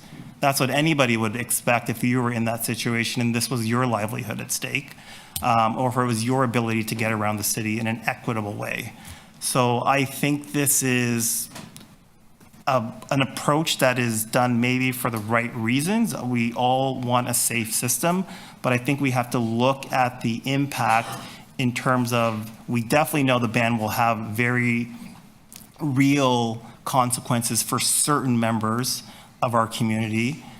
We don't know if a ban will work because we haven't really done the work to see how this would work in conjunction with what's being done with Metrolinx. And, listening to the fire chief, if we're going to ban them in the winter, we might as well just ban them, period. There's no distinction between now and winter.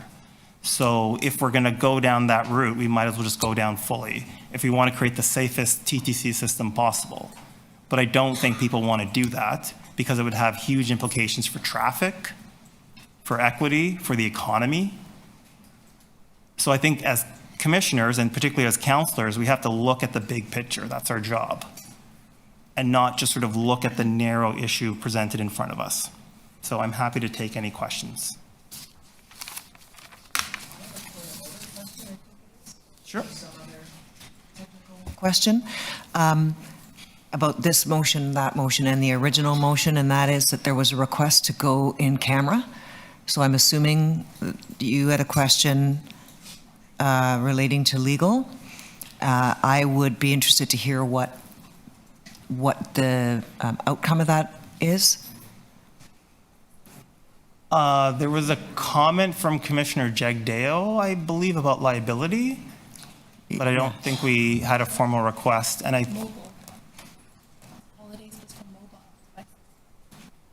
mobile devices? No, it was Commissioner Holiday made some question about liability and that this was probably better done in camera. And I was quite interested to hear what the answer was to that. But we have lunch right now, so do you want to speak with legal on the side? I'm just wondering if when we go in camera, if we can consider this as well. Yeah, we can do that. Yeah, okay. And then we can vote on the... Yep. Okay, so we'll do that. We'll break for lunch now and come back at 2 o'clock, and we'll be in camera. 2, yes, thank you.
So we're just going to read the motion to go in camera.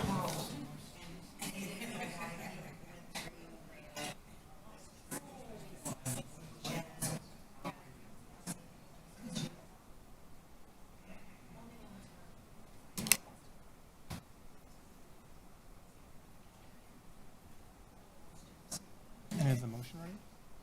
That's the wrong one.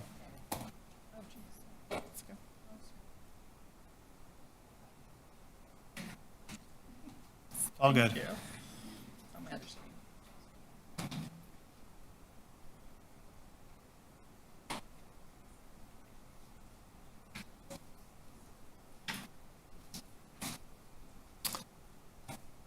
So I will move the motion that the TTC Board recess and sit as a committee of the whole to consider that the following confidential items.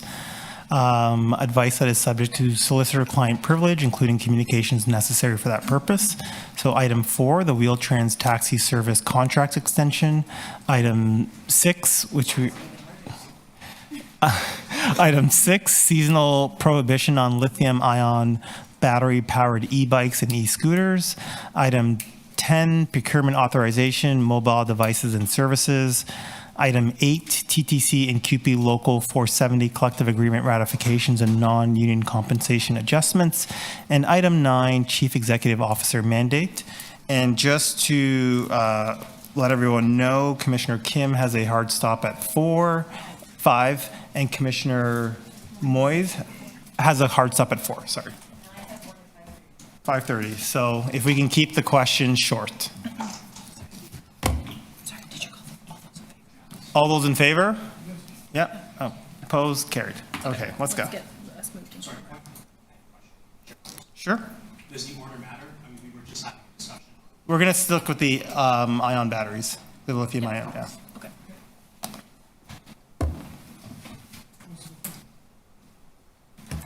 So I guess the... Oh, sure, yeah.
How are we doing for time? Someone's leaving at 4? Sorry. Yeah, she's just getting set up.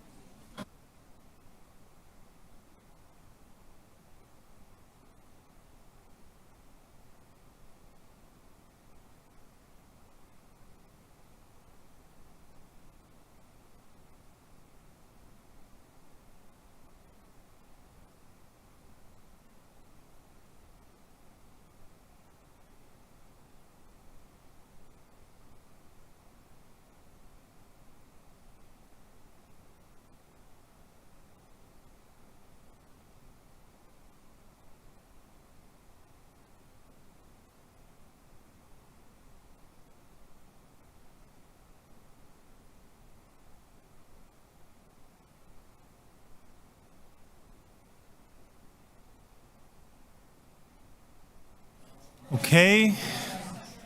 So we are going to go to item 6, which is the seasonal prohibition on lithium-ion battery-powered e-bikes and e-scooters. And the first item we will vote on is the motion that I put forward, which is to refer back to our next meeting with.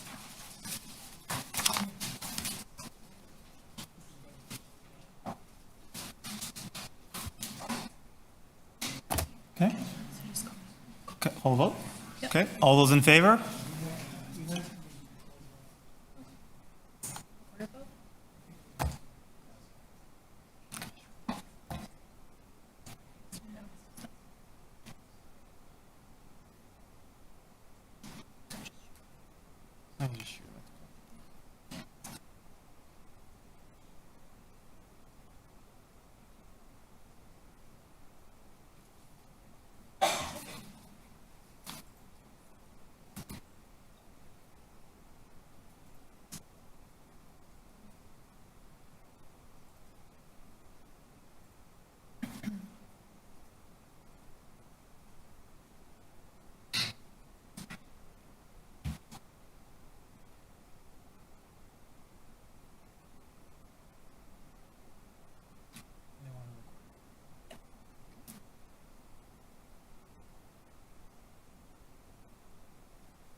Apologies. On the motion to refer, recorded vote requested by Commissioner Ainsley, Commissioner Holiday, my apologies.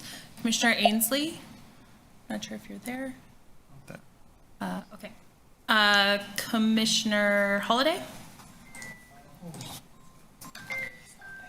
Commissioner Jagdeo? Opposed. Commissioner Kim? Opposed. Commissioner Matlow? Support. Commissioner Moyes? In favor. Commissioner Osborne? Opposed? Commissioner Sachs? In favor? Chair Myers? In favor? The motion does not carry. Wait, Commissioner Ainsley's there. Sorry, Commissioner Ainsley? Sorry, your vote? Ainsley? Yeah, your vote on the referral motion? Sorry, got missed. I'm in favor. Okay. The motion carries on a vote 5-4 in favor.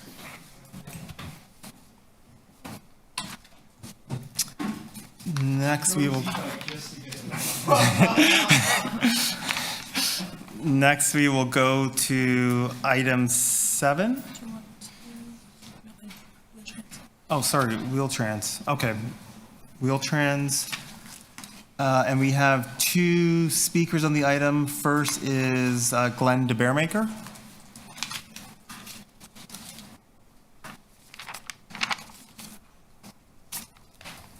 Thank you.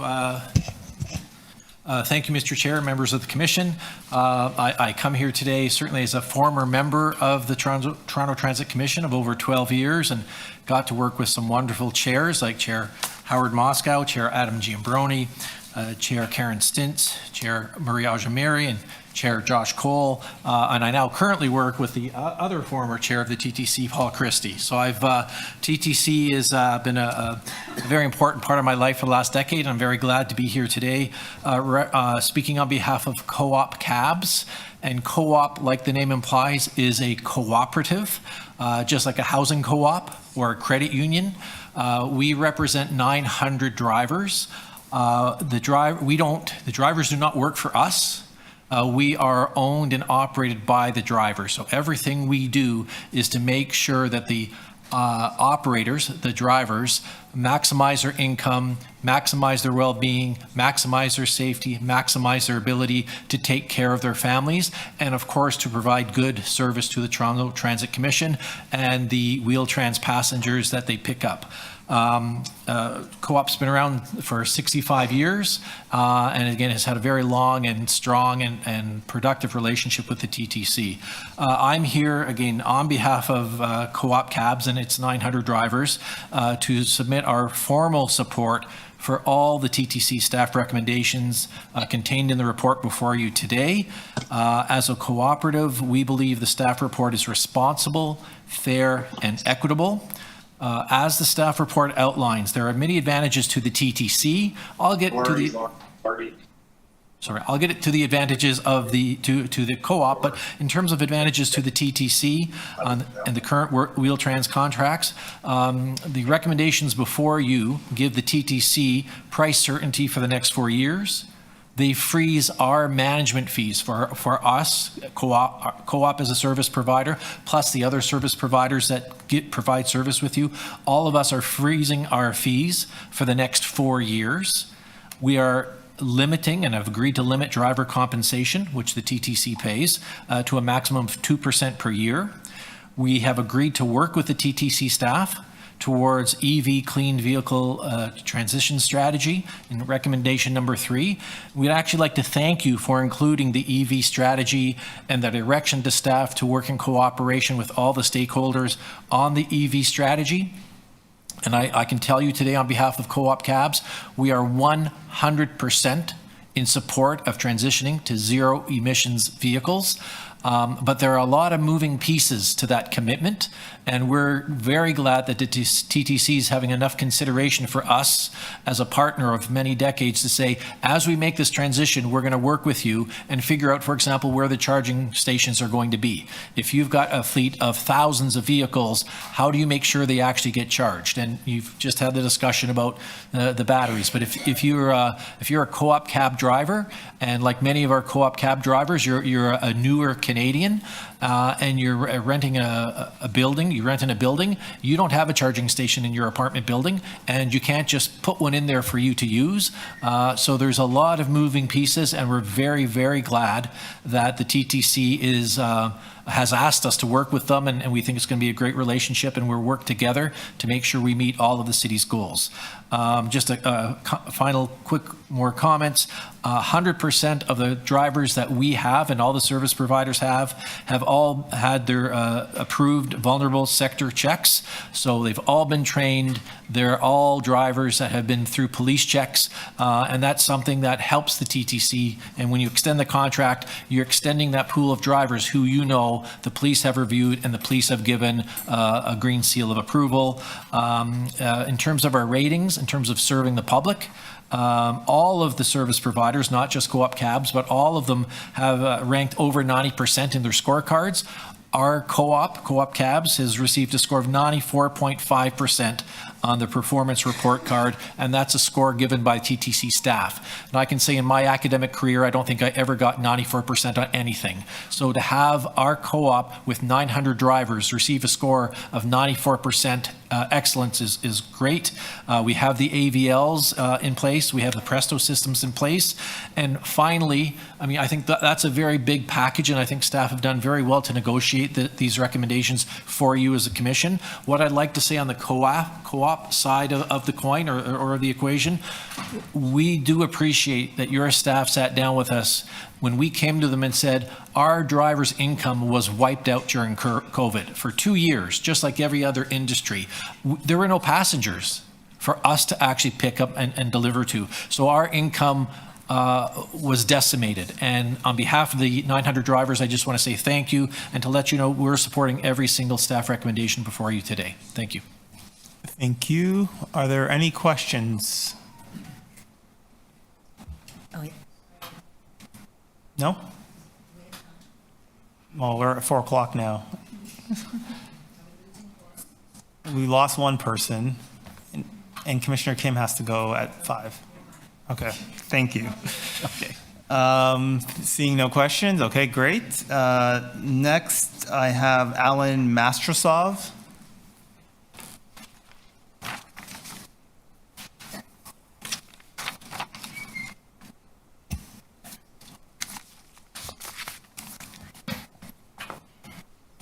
Thank you, Alan. You have 5 minutes. Thank you, everyone, for giving me the opportunity to speak. I'm here representing Checkers Taxi. That's a tough act to follow that the previous councillor set up. I once again want to support everything he said. We've been providing service for Wheel-Trans for many years. Since 2014, we started out as Checkers Taxi. When this tender was released in 2019, it was awarded in January 2020, and at that point, the pandemic hit. A lot of our operators of 80 accessible vehicles were only working 1 or 2 days a week. We fought through the pandemic. They made their expenses. We finally caught up to service levels. We recruited 30 new vehicles. All of them are hybrid, all of which support the Wheel-Trans, the extension contract. And sorry.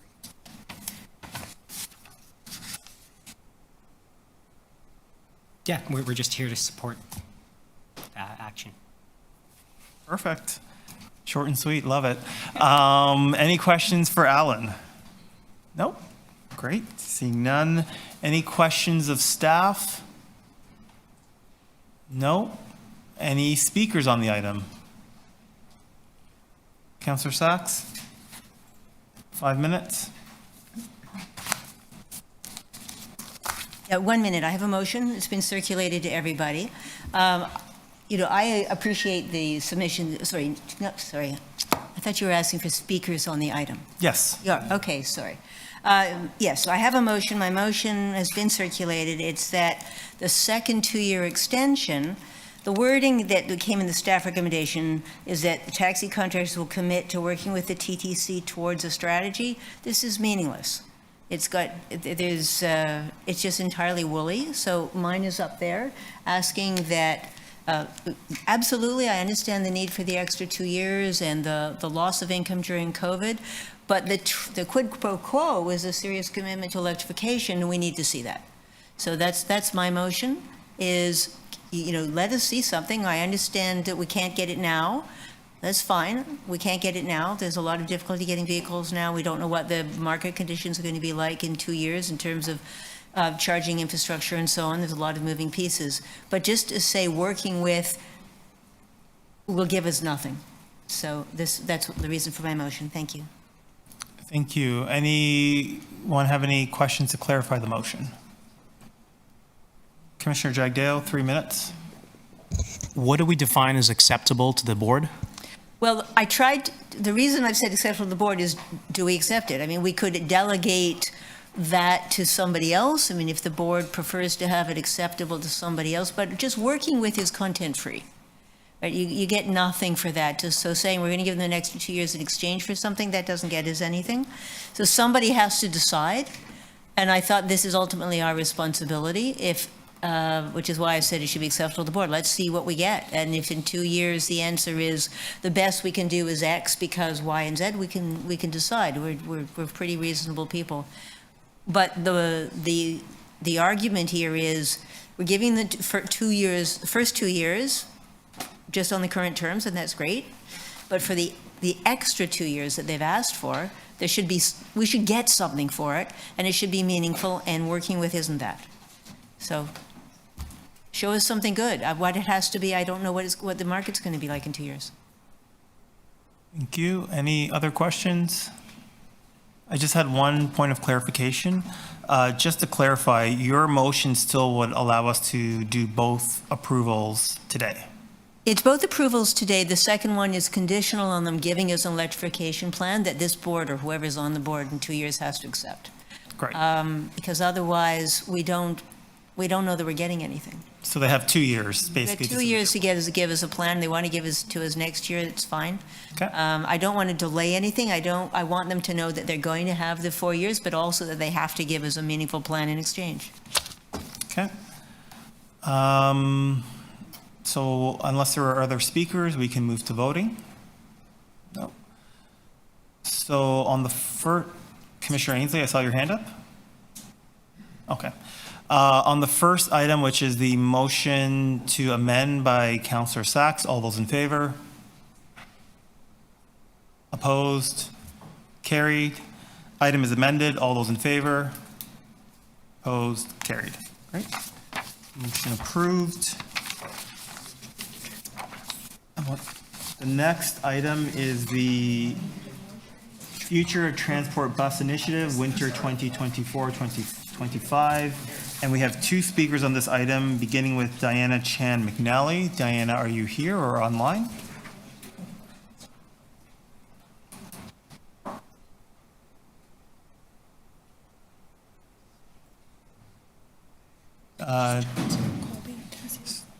So Diana's not here. We will hold her space. Next, we will go to Colby. Yep. Thank you, Colby. Colby, you have 5 minutes. Thanks.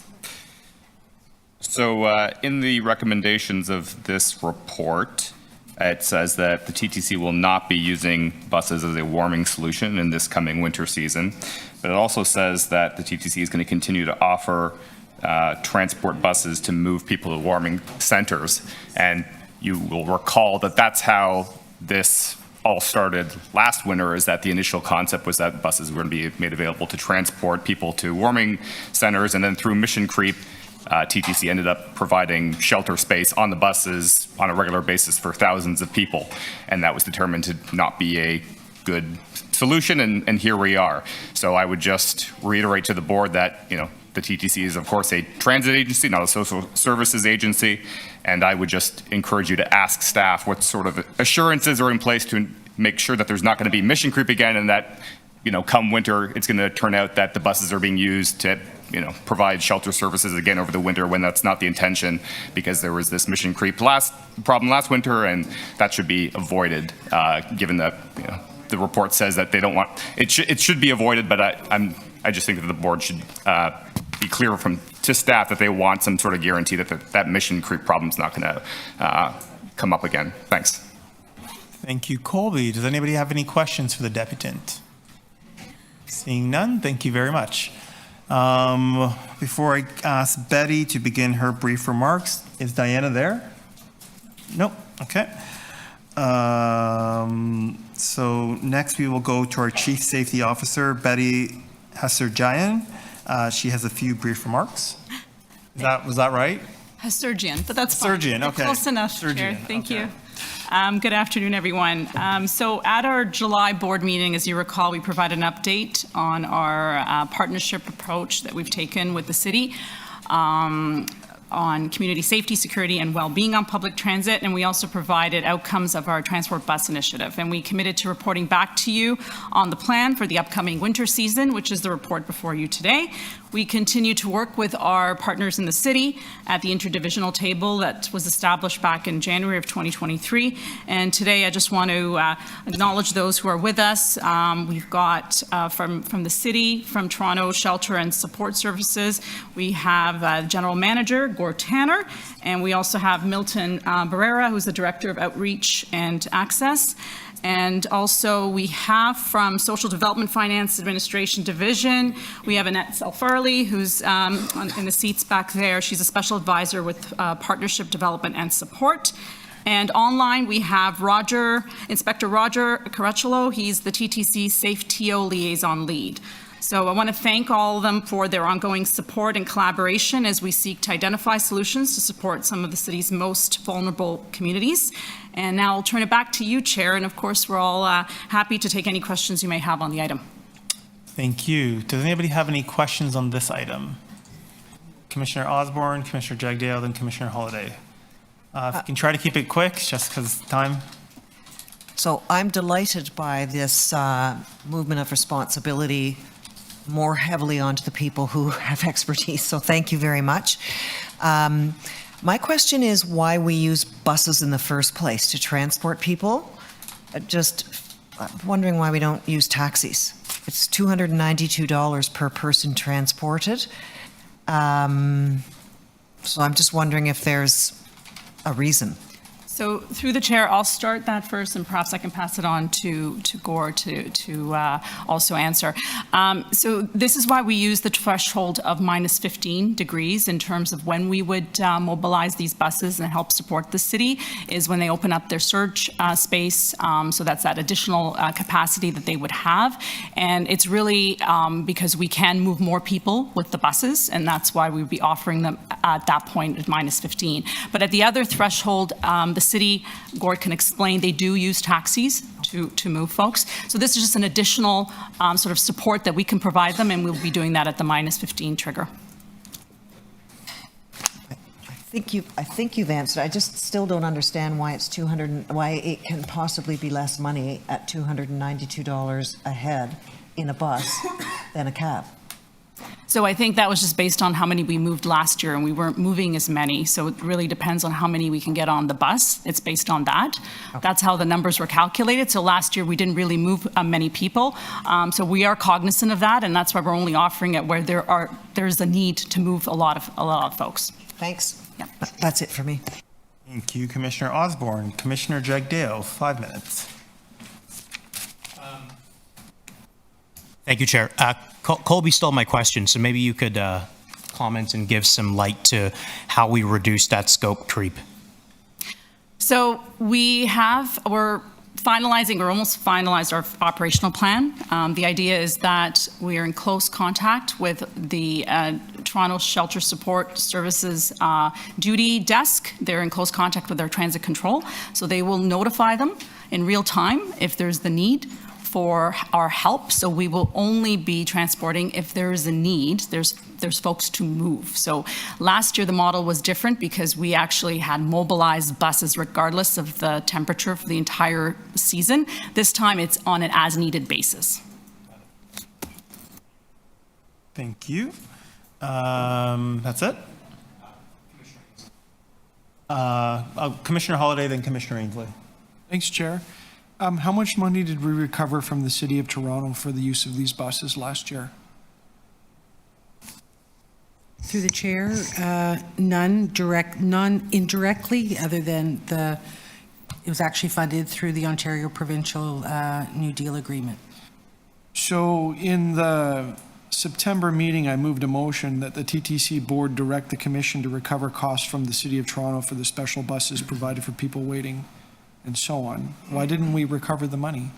So through the chair, we started those conversations, and then as we were going through the budget process last year, and we found out about the funding that we got from the Ontario New Deal, that actually is covering that cost instead.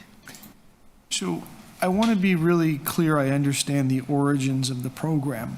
And forgive me, you may have to bring me back to the conversation last fall and also where we're at today. Who asked for the buses, or did the TTC offer them up? Through the chair, I'll answer that question. So I just want to be clear that in terms of offering the city's support by way of buses, we've done that historically. Right. So whenever there were extreme weather alerts, we would, through our transit control center, provide those buses to the city. And we also do it when Toronto Fire, if they ask for a bus, if there's a working fire, we provide that. So that's something that we have an agreement with the city to do. The difference last year was we mobilized dedicated buses to address an issue we were having with folks sheltering in our system in our 24/7 stations like Union and Spadina. So we felt that the buses were needed to help move them to warming centers, and that's why we provided this separate mobilized effort. So it's different from what we used to do, and certainly it's going to be different this coming season because we're not going to be doing that. And I want to make sure I understood. So I follow, and it's very clear, right? You know, the City of Toronto says, look, we got a problem. Can you send some buses? Absolutely, away we go. We may recover costs, we may not. But they're one-off, they're special requests. In the case of last winter, it sounds like there wasn't a special request. We did it. We chose to as an organization. So what's going to happen this year? Are we going to dispatch any buses on our own accord at any point in time? Are we going to receive a request from Shelter Services at any point in time that says, look, can you help us out? Of which I'm sure we would oblige. Yeah, so we are going to be receiving a request, or we're going to be relying on the city to let us know when they need our support, and that's when we're going to be sending the buses. Okay, so there's a trigger point and a traceable request to, if it's not you, Mr. Tanner, somebody within your control. So it now becomes the mobilization of an asset rather than, I think, the delivery of a service. Would you agree with that characterization? Sure. Okay. All right. And do we have any sense on how often this will happen? So based on our past experience, so the way we did the costing on this is we based it on, in the past, there have been extreme weather events, maybe 20 to 30 on average. This is previous winters where we had lower temperatures. And so we actually were more conservative even, and we costed it at 50 days. But last year, we only had one extreme weather where it reached minus 15 or below, and anything below minus 5 was, I think, around 18 days. So that's kind of, in terms of our numbers and how we gauged it, we were being very conservative, but we don't expect it to be more than a handful of times that we'd be required at this trigger of minus 15. And I should check here, because too many pages open. It's still a transport bus initiative, as opposed to a warming place. Is that fair? It's a little bit unique, right? But yes. Okay. Thank you. Thank you, Commissioner Holliday. Commissioner Ainsley, 5 minutes, please. Thank you. Through to staff. Can I ask, so my understanding, the City of Toronto's, we open our warming centers in the winter plan that we've approved by City Council. We do that at -5. Is that correct? Through the chair to you, Commissioner, yes, that's correct. Okay. And the recommendation here, approve the use, it's recommended that the temperature, when the temperature reaches -15, so why the discrepancy? So through the chair to you, Commissioner, the -15 threshold is an indication of extreme cold. So we'll, staff at that point do everything we can just to get people indoors.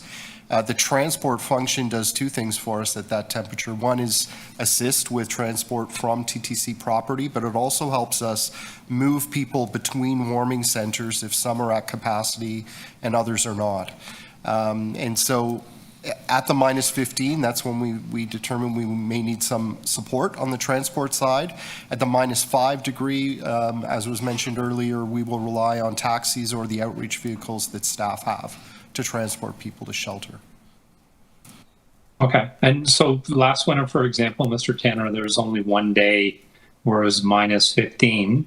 So once again, why wouldn't we use this resource at -5? I'm unclear. Because we don't have the same transport needs at -5 degrees. I mean, -5 degrees will likely happen frequently throughout the winter. It will be part of our operation to move people individually by taxi or through our outreach vehicles. At -15, we've had the experience we need to move many people from, for instance, a downtown warming center that might be over capacity to one in North York or to our exhibition warming center or respite. So it becomes more about spreading people around, and a bus is helpful at that purpose at extreme cold, whereas at -5 degrees, we haven't had that need in the past. Okay. So you're confident that this winter, if that trend continues, you'll be using taxis to transport people and you're not going to need buses? That's correct. Okay. And the other thing I guess I wanted to ask about, there's been a lot of talk about, or comments about the buses have been used for transit or transport, but I also understand that on a number of days, they were actually had people staying in them. Is that not correct? This past winter, you are correct, Councillor. There were times when we did not have shelter space available and that people were on the buses to keep warm. Okay. And what temperature was that at? That was at really any temperature over the course of the winter, as the program ran from November the 15th till April 15th over the course of the winter. Okay. And at this point, you think you have enough space? You're not going to be putting people on buses for warmth? Through you, Chair, we have a bigger winter plan this year. More space at warming centers, our respite centers, the shelter system. We have the -5 degree threshold. We have additional service we will bring on at -15 degrees. We will be monitoring, with our TTC colleagues throughout the winter to see how demand is playing out, and as we often do, continue to evolve our winter program. Okay. And just lastly, so you're not anticipating you're coming back here to ask for our buses? That's correct. Okay. All right. Thank you. Thank you, Mr. Chair. Thank you. Commissioner Kim, 5 minutes, please. Is there a written agreement between the TTC and the shelter program? I forgot what it was called. So is there a contractual written agreement that if the shelters are full, then this will happen, just so that we can mitigate our risks and our liability? So we've put together an operational plan. So that would be essentially the agreement that we have between ourselves and the city staff in terms of instructions and trigger points. So that would be captured in that operational plan. Okay, thank you.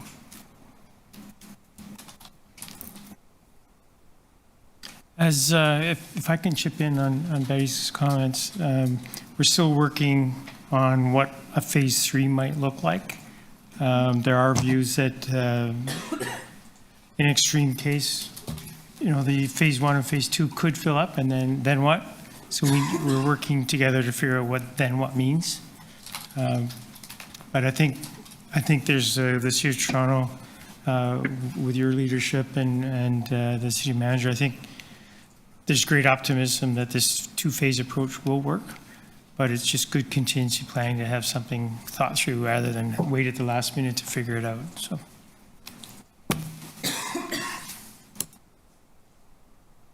Okay. Any other questions on this item? Seeing none, moving to speakers. Any speakers on the item? Commissioner Holliday. Thanks, Chair. I'll be very brief. I just want to move the same motion I did the last time, and that was just to request, or actually direct the staff to recover costs should the buses be employed. And I don't want to make it about the money, but it's about accounting for the service in the right spot. And I think that as an organization, we should help Mr. Tanner if there's an issue comes up and an asset needs to be deployed to deal with the situation without hesitation. But as part of the follow-up or the true-up or the mechanism to help have a system in place, there should be an accounting for it. And so if there is an understanding that, if the resource is called for, it may need to be compensated for, then, I just think it's a small check and balance mechanism that would help. Again, I don't want to fixate on the price or whatever the agreement is, but that there's just some notion of that part of the equation. Otherwise, it's harder to define as opposed to a call for support or an assistance, or rather than something that falls into the basket of services that we provide. And I think there's a distinction. That's all. Thank you, Chair. Thank you. Anybody have any questions clarifying the motion? No? Commissioner Ainsley, do you want to speak? I'll move the motion, the recommendations in the report. Okay, so I don't see any other speakers on this. So first, we will move Commissioner Holliday's motion to amend, to amend, yeah. All those in favor? Opposed? Carries. Item is amended. All those in favor? Opposed? Carries. Great. Next, we are on item 7, and we have one deputant, Colby. There we go. Colby, you have 5 minutes, please. Thank you. So this has been a long time coming. I think it's been talked about for at least a decade probably, and I know that former Vice Chair Heisey was a huge proponent of doing this, so it's good to see this finally kind of moving forward. But I see that the estimated start time for in-field testing and data gathering for the new automated enforcement is still Q2 2026. So still a long ways away just to start testing. So I would just reiterate to the board that I think that there's some interim measures that probably should be taken until that point to try and ensure that customers are being kept safe on the network. In other jurisdictions, agencies' own transit enforcement personnel are engaged in enforcing moving violations of different natures. So I think it's something that the commission should be looking at as a way to enhance customer safety. There's a lot of different things that the commission's own personnel could do in the meantime, since this is still going to be at least a year and a half before just some preliminary field testing gets rolling on this very important endeavor. So I would just encourage you all to consider some of that Highway Traffic Act new powers that have been discussed again for many years now, but hasn't really gotten to the point of having it move forward and be implemented. So just reiterate that. Thank you. Thank you. Any questions for the deputant? Seeing none. Okay. Thank you very much, Colby. Any questions of staff on this item? Commissioner Sachs? Yes, the recommendation here is to, I think this was in the public part, was not to issue tickets, to collect the information but not to issue tickets. Given the very serious risk to life and limb that cars going past open streetcar doors pose, why wouldn't we go directly to tickets when we have proof that someone is breaking the law and putting other people's lives at risk? Through you, Mr. Chair, thank you for the question. So the intent, maybe I'll cover a couple areas, is one is that the intent would be as soon as we have the processing in place that we would issue tickets. Obviously, we need kind of the technology in the field, so we're not going to wait for that. Really, it's the processing. The City of Toronto has indicated they're at capacity, so what we're doing is reaching out to Brampton. That's opened up a new processing facility, so we make sure that is not something that holds us up. So as soon as that is in place, and actually we have the technology in the field, we would anticipate and plan to start ticketing sooner than actually kind of like pilot phase. But we have to make sure we get the processing in place, so those things are happening concurrently, both getting that back end of it, so to speak, set up. The other part that I'd mention is just on top of that is, while we're thrilled that the pilot is going to finally come to pass, that is an enforcement after the fact measure. We want to work on preventative measures, and so we're building up an education and awareness campaign that will use our social media, conventional media. I think the chair maybe has agreed to do a press conference for us, looking at different signage that we could put on streetcars, looking at road signage, looking at using some of the digital boards and signage that are on our roadways and highways to start to get that message out, so that we recognize while we notify passengers leaving our vehicles, they're often not the drivers who are passing those doors. So trying to get at a different audience with a bunch of those preventative measures while we work out the pilot. All right, so do you need direction from the board to start ticketing as soon as you are physically and technically able to ticket? Through the chair, no, we believe we already have that direction from the board, and so as soon as that we have the technology in place and the processing to actually support it, we would start. All right. In terms of stopping drivers from racing past the doors, which is much worse now than I think I've ever seen it, have you been in discussions with the city about paint, bumps, anything to slow drivers down at a streetcar stop? Through the chair, I think that's a really good question because we believe that design features are part of this answer too, in terms of to make our stops and the areas where streetcar stop safer. So it is one thing that we have on our list and are discussing with the city to do that. Do you need anything from the board? Through the chair, if our efforts with the city are not as well received as we'd like, we would ask the board for help. But right now, we're working with them on all of that. Okay, thank you. We know some people at the city. We'll talk. And yes, Commissioner Holiday, 5 minutes, please. Thanks, Chair. I just wanted to understand what the vision is downstream. So there'll be a processing center for the data and the suspected offense, and presumably some sort of an authority, an officer, somebody that makes a decision on it and issues a notice. Is there an anticipation that it would follow the provincial offense stream, or would it be an administrative penalty?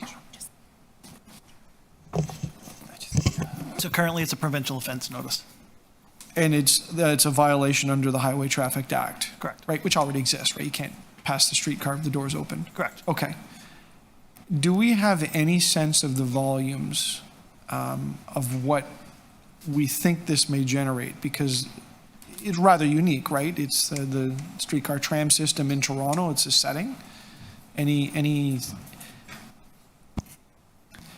Through the chair, so it is a unique setting in Toronto, that's for sure. Like streetcars operating in mixed traffic and people boarding and alighting in mixed traffic. We have looked at other places in the world. Melbourne's a good example where we've learned a bit from there. No one has this quite figured out yet, so I think the few systems that are looking at this will look to our solution. The trick is it's difficult to count the near misses and the misses, because I think, to Commissioner Sachs's point, they're quite, unfortunately, frequent.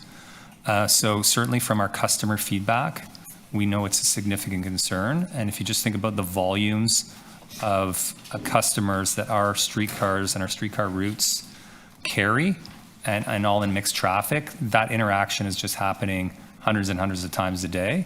And so really want to look at preventative measures to get ahead of it. Just a couple other technical questions. Do we know how many tickets Melbourne issues in a year?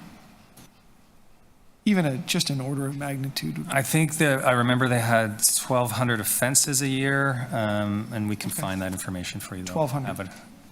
About 1,000. That's tickets issued, but of incidents. Incidents. Yeah. Okay. And finally, under the Provincial Offence Act system, where does the penalty money go? Does it go to a general revenue, or does it come to the TTC?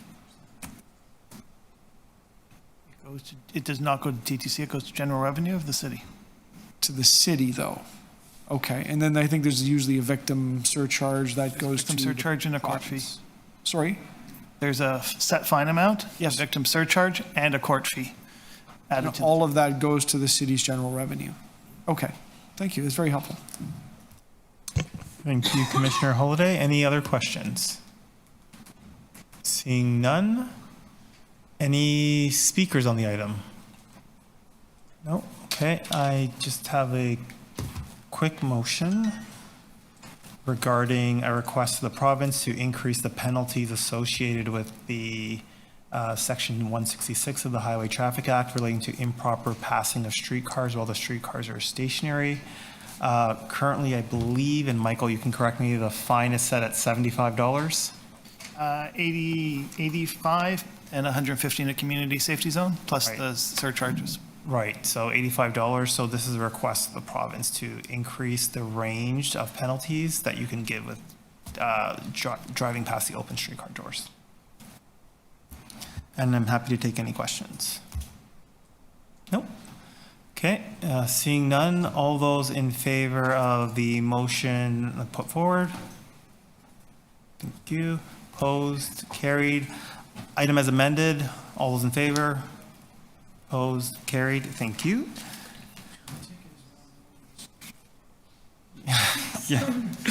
Yeah. So the next item we will go to is Item 8, TTC and QP Local 470 Collective Agreement Ratification and Labor Update, which was considered in camera earlier. Are there any questions for public session? Seeing none. Any speakers? Seeing none. All those in favor? Recorded vote, please.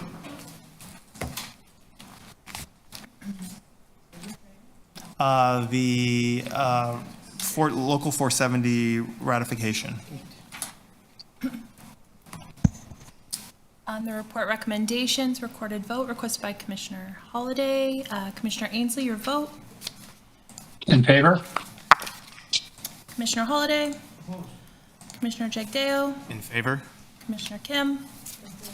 Commissioner Matlow. In favor. Commissioner Moyes. Oh, sorry, he's absent. Apologies. Commissioner Osborne. In favor? Commissioner Sachs. In favor? Chair Myers. In favor. The item carries. The vote is 7-1. Now we are on to item 9. I believe we have one speaker on this item, Marvin Alfred.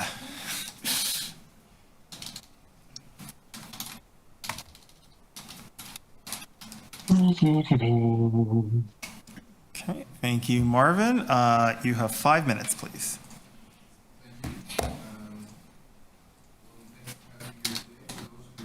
My name is Marvin Alfred.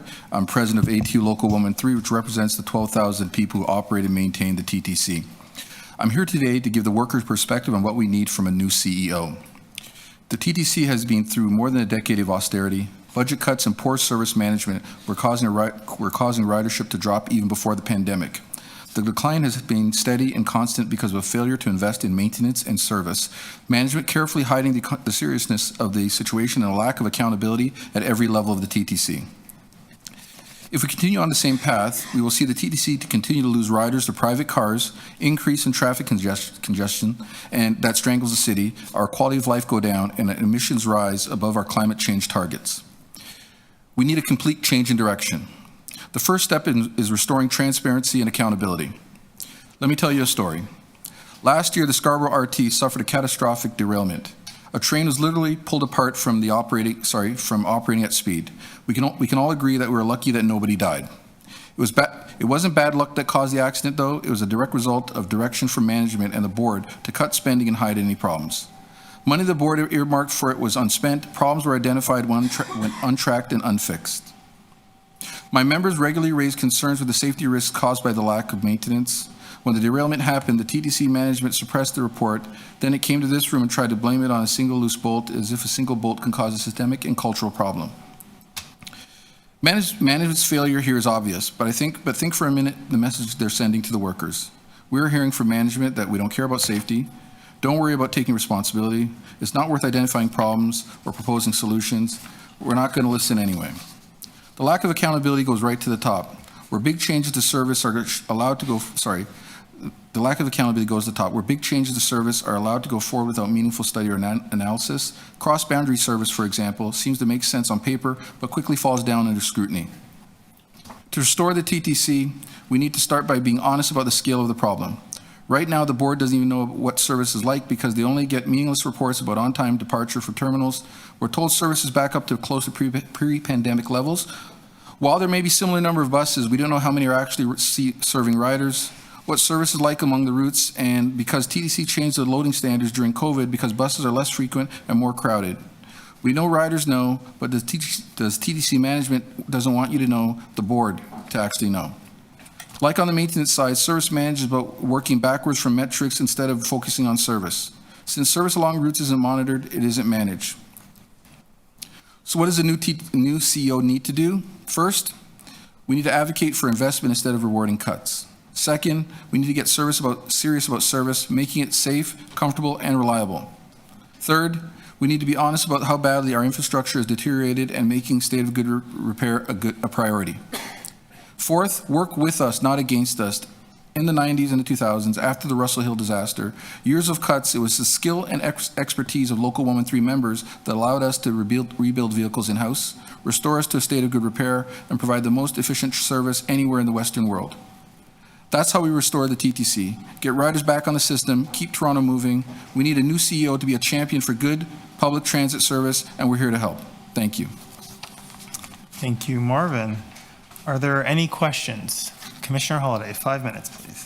Thanks for speaking to us, Mr. Alfred. You said something that surprised me to come from Labor, and that was a statement around service on long routes isn't monitored so that it could be managed. And I'm intrigued by that, especially because I live in a community that has some really long routes.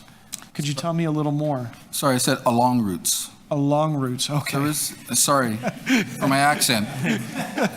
Service along routes isn't monitored.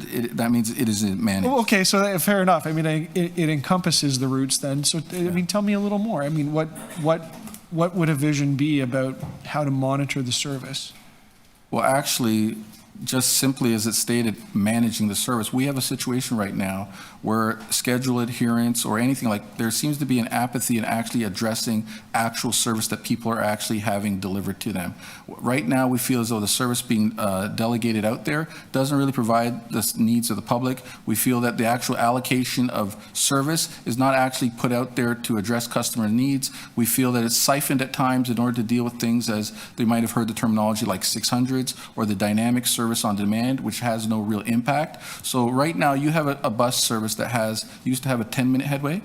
You increase it to 14 minutes, and then you take that route mileage to have it as a bus that's sitting at a hub waiting to possibly be deployed. You're actually stealing the service that people have paid for, and now you still can account for and provide presentations here to this room that you actually have service out there, but the actual public is being denied the service that they paid for, and you're actually to me, you're actually abdicating the role of delivering service.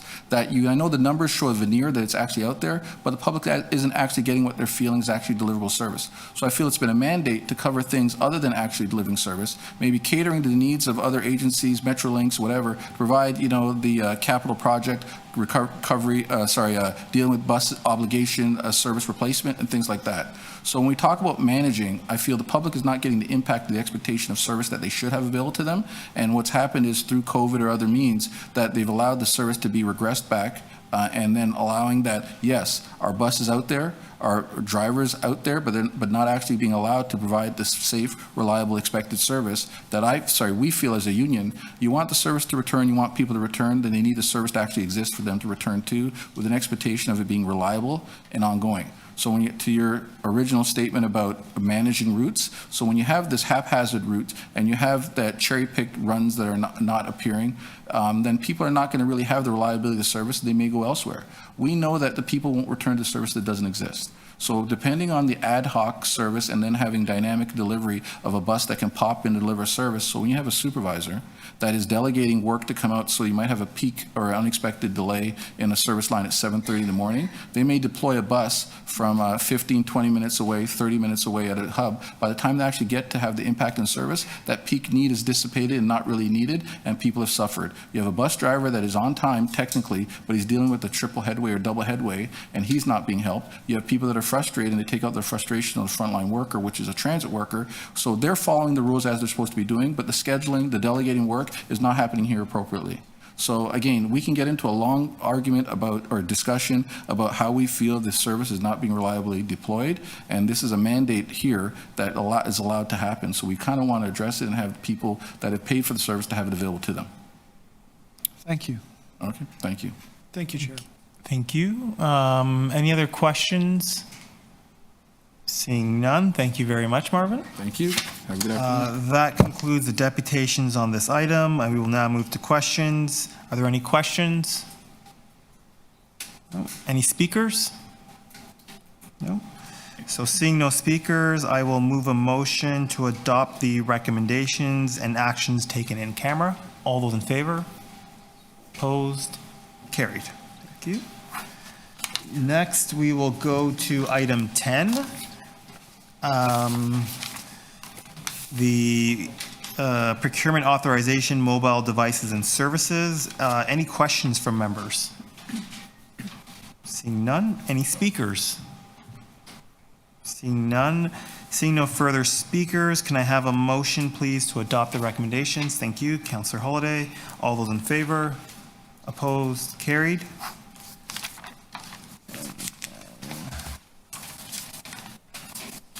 Now we will go to item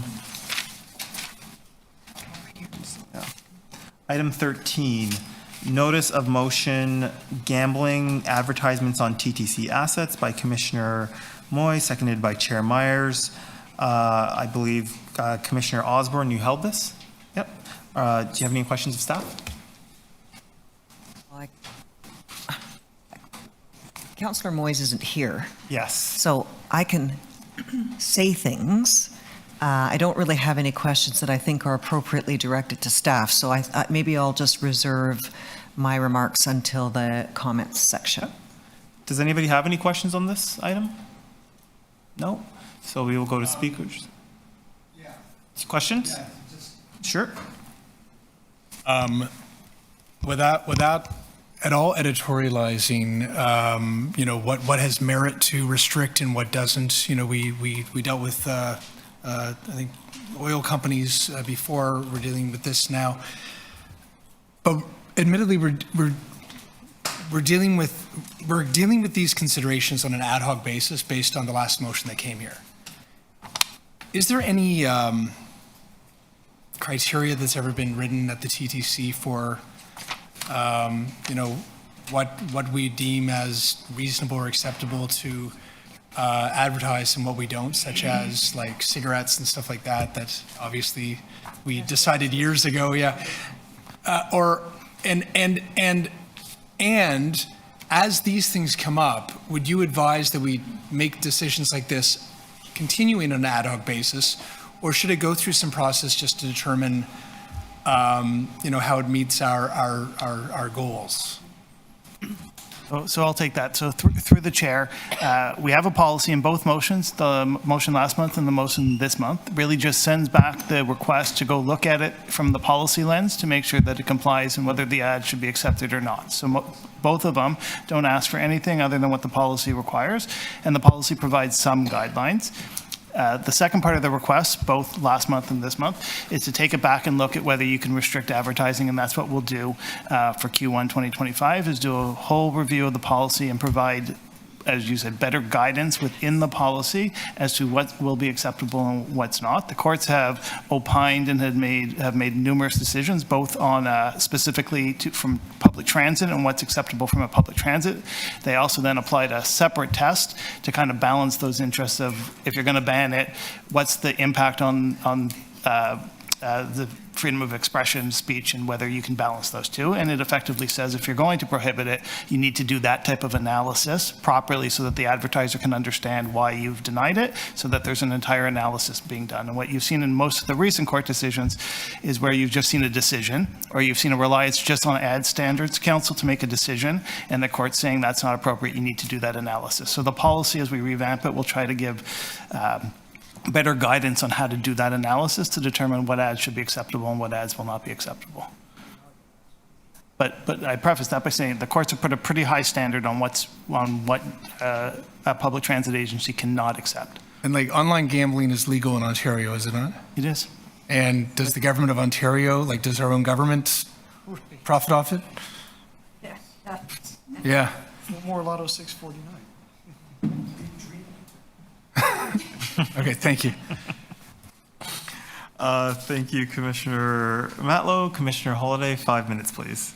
I do have to ask, because I do think we really need to be thinking about this as a board. So, Mr. Atlas, can you tell us a little bit more about what kinds of things the court found would be reasonable to restrict in a public transit setting?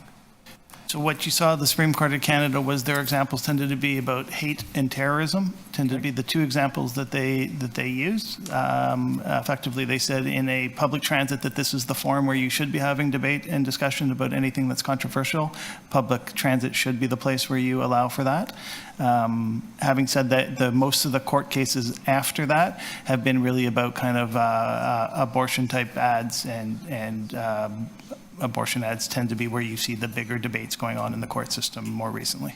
In the latter case, does it go beyond just the subject matter to include considerations such as graphic imagery? That would be a factor. Okay. So what the courts have effectively said is you have to look at it in its entirety. So look at the ads, look at where the ads may in fact link, because ads may provide a link, and whether that, depending on the message through the link, and then weigh that against the fact that there's a freedom of expression impact that if you ban the ad. Okay, but those matters sound like they're fairly extreme matters, and I don't know how you define that, but it's a class of matters versus a moral issue around something that's deemed legal in the city. I would agree with that the default of the Supreme Court of Canada when it overturned a TransLink ban on political advertising was public transit is the place for advertising in terms of having public discourse on a topic that some may find controversial. Without delving into the area of legal advice, because we'd have to go in camera, should the board enact such a prohibition, could we be subject to challenge? So you could be. I think this motion itself, though, isn't a prohibition. This motion itself actually kicks it back to staff to go look at it in accordance with the policy. What does our policy say about gambling advertisement? It doesn't have specific about gambling advertisement. It talks about applicable laws. It talks about enforcing, using Ad Standards Council as one of the mechanisms, looking at various laws to see that the... So the effect of the motion is to take then advertising relating to gambling, put it through our policy strainer, of which we know by the sounds of it would just come right back out. It would not comply. Would not comply? No, it wouldn't not comply. It would comply. Okay.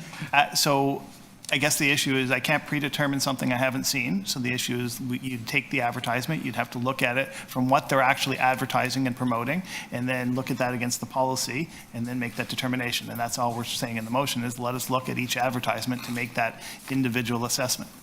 Okay, and the breadth of the types of advertising that would be caught up in this could be things like literally I mused about Lotto 649 or Ontario Lottery and gaming products, casinos that are within the province, that sort of thing. Sorry, can you repeat that? The breadth of things that would be caught up in this motion would be, Lotto 649, products from the Ontario Lottery and Gaming Corporation, casinos within the province. So yes, but what we're saying is under the policy, the third-party advertiser could make the decision, and we're just asking the third-party advertiser to send any gambling type advertising back to staff to make the determination, which is kind of the default that we're using today anyway. Right. You're checking everything. And we would look at it and do the analysis to ensure that we're comfortable and that it complies. Thank you.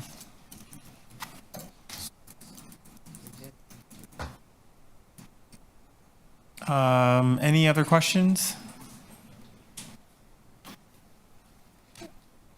Okay. I just had a quick question. Under the policy, if there was an ad that said gambling is good for you, well, how would you deal with that, for example? So again, we would look at the ad individually and determine that. I'm not sure that on the face saying gambling is good for you, whether that would be problematic or not. We would have to do the analysis. So you don't know if that would be acceptable under the policy? I would still do the analysis to make sure that didn't violate anything from a Competition Act perspective, from anywhere. Which I just, through the chair, I would just add, we do that on every single ad request we receive right now. Okay. Can I ask one follow-up? Sure. Are you essentially saying that this motion is redundant? So we would be following the same process regardless of this motion, yes.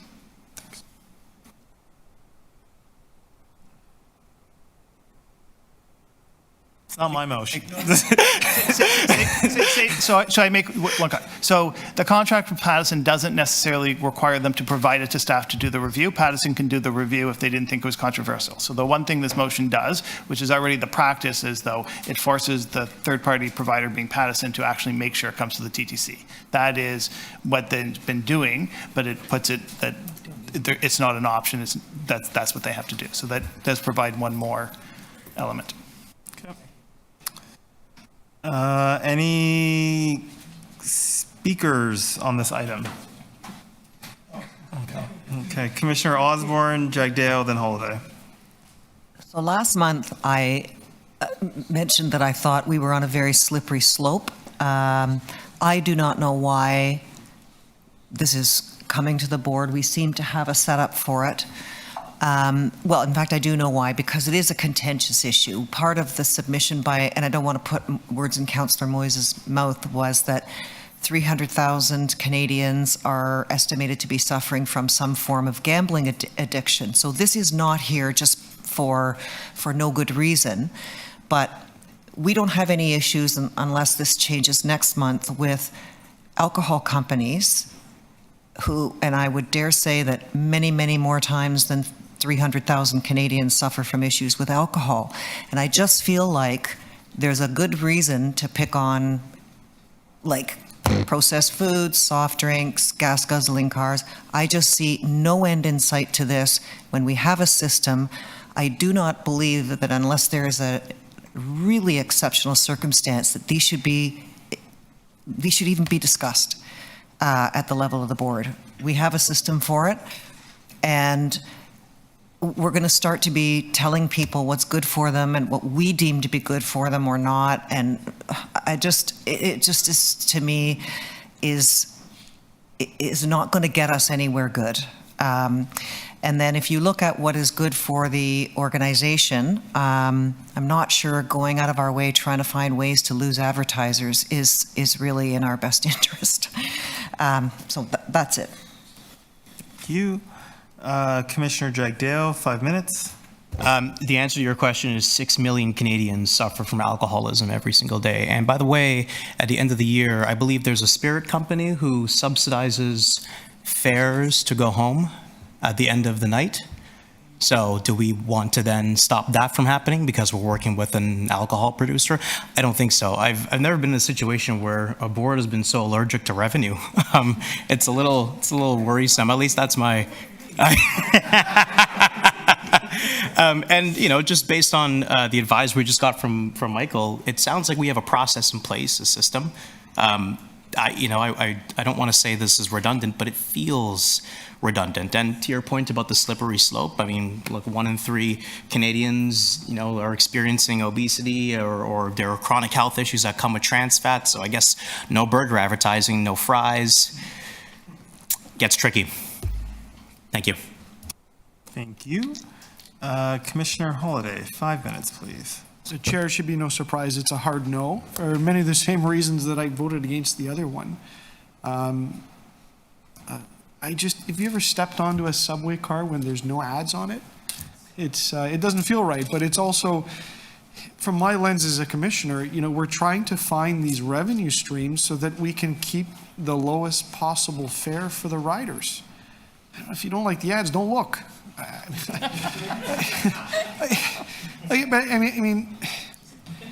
For as many, there are people that do have gambling addictions. There are people with alcohol addictions. There's people that like snacks. I know I do.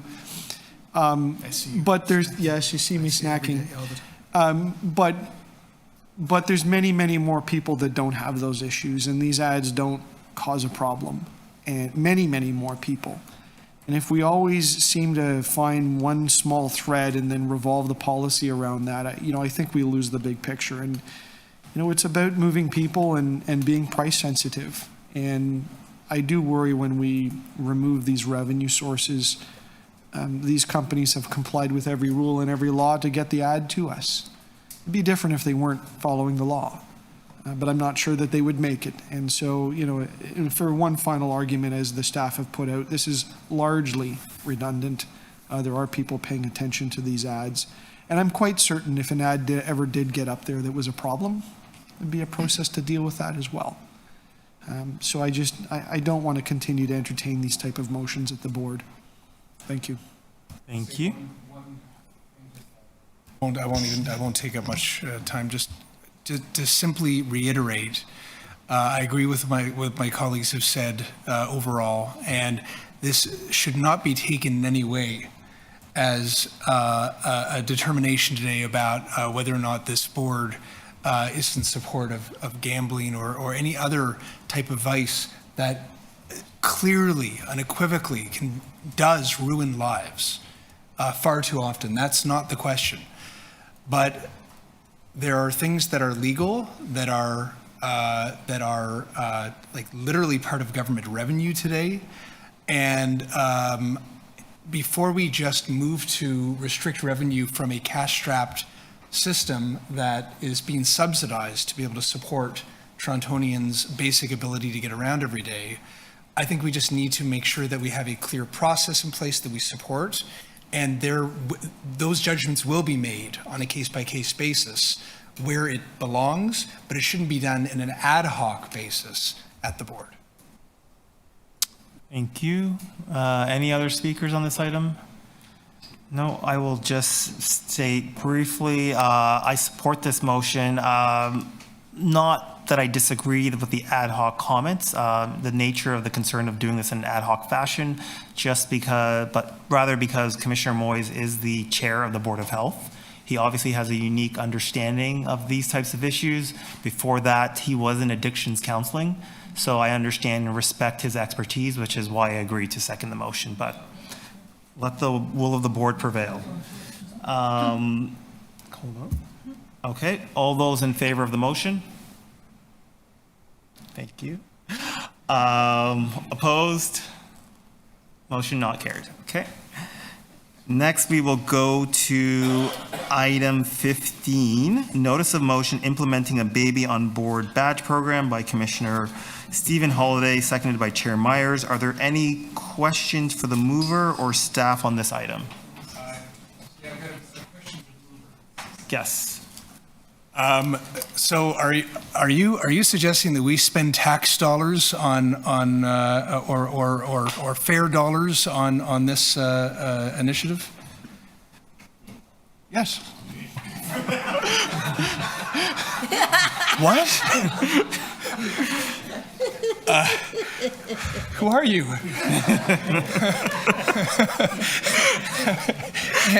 And have you?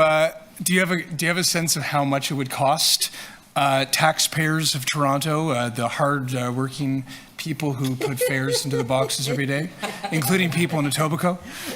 I believe it would be minimal and even hard to trace within our accounting system. I will follow up with every tax dollar is precious and we need to be mindful, but I will digress. We could charge for them. Thank you. Any other questions for the mover or staff? I've got a question for staff. Please. So do we have an idea of how much this would cost us? Through the chair, we have a program in place right now that is a button or badge where people could ask for a seat if they have a need for one that's not visible. And that has been minimal cost, and the uptake hasn't been huge, but it's kind of basically creating the button or badge that someone could then receive and use. So really, in that instance, if we use that as a comparable, it's a printing cost of some of those badges or buttons. Do you honestly believe that the outcome and the result of this initiative would be genuinely worth the investment of even the work that you and your team would have to do to write a report on it? Through the chair. With all due respect, I'm cynical about that. Through the chair, that's the question of report writing is a difficult one for me to answer. But I think based on that program we have, existing program, we could use that as a way to kind of give some corollaries and not have it be a massive investment in staff time, because every report we do write is an amount of staff time that we dedicate to that. Thank you. Thank you. Any other questions? No? Speakers? Commissioner Matlow, 5 minutes, please. So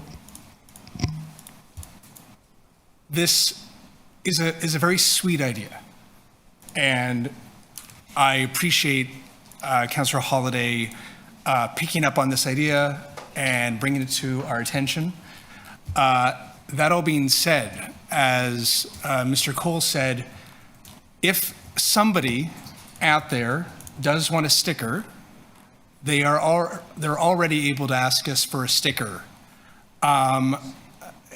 Mr. Cole already confirmed that the uptake on the request for stickers is low, might even be a generous word. And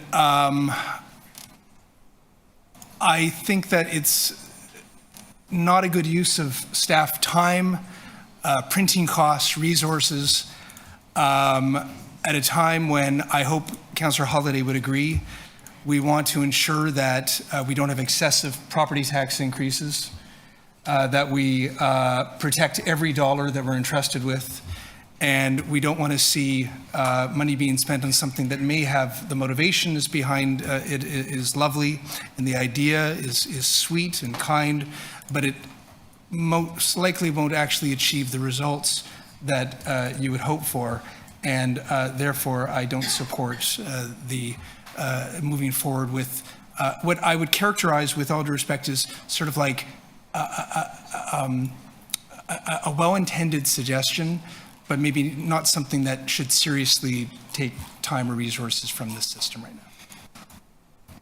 now. You, Commissioner Holliday?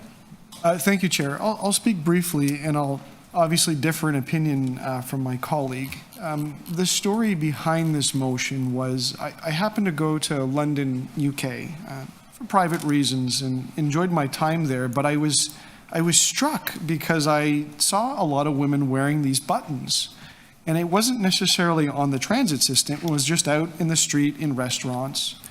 And, at first we actually asked somebody, what it was. And they said, no, we got it from the transit system. So I talked to some really nice people at one of the stations, and they explained their program. They said, I can go to the website and look. So I went, and I found out the Transport for London actually has a sub-web page that's dedicated just to pregnant passengers and women with buggies. And that's because there was extra thought required when you're moving with small children through the system, whether it's places with elevators or how to store your buggy and the different types of vehicles, or even really simple things like, here's the places with washrooms that accommodate children to change them and do that sort of thing.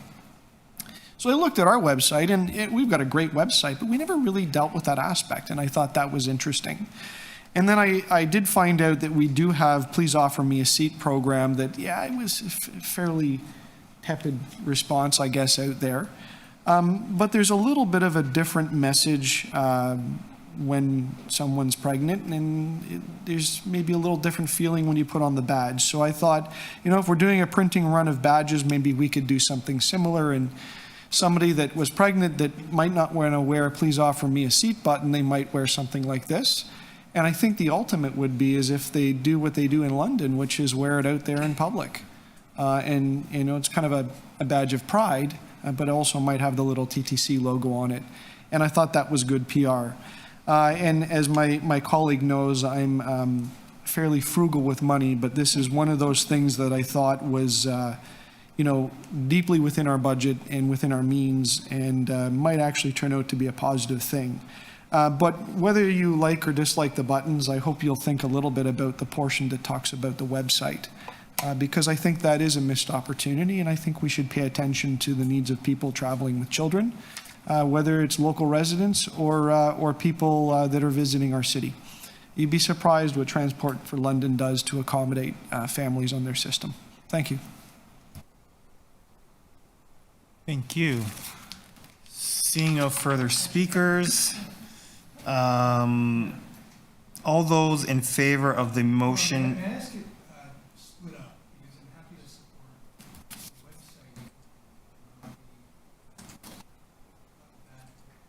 website. Yep. Okay, so we will vote on the items separately.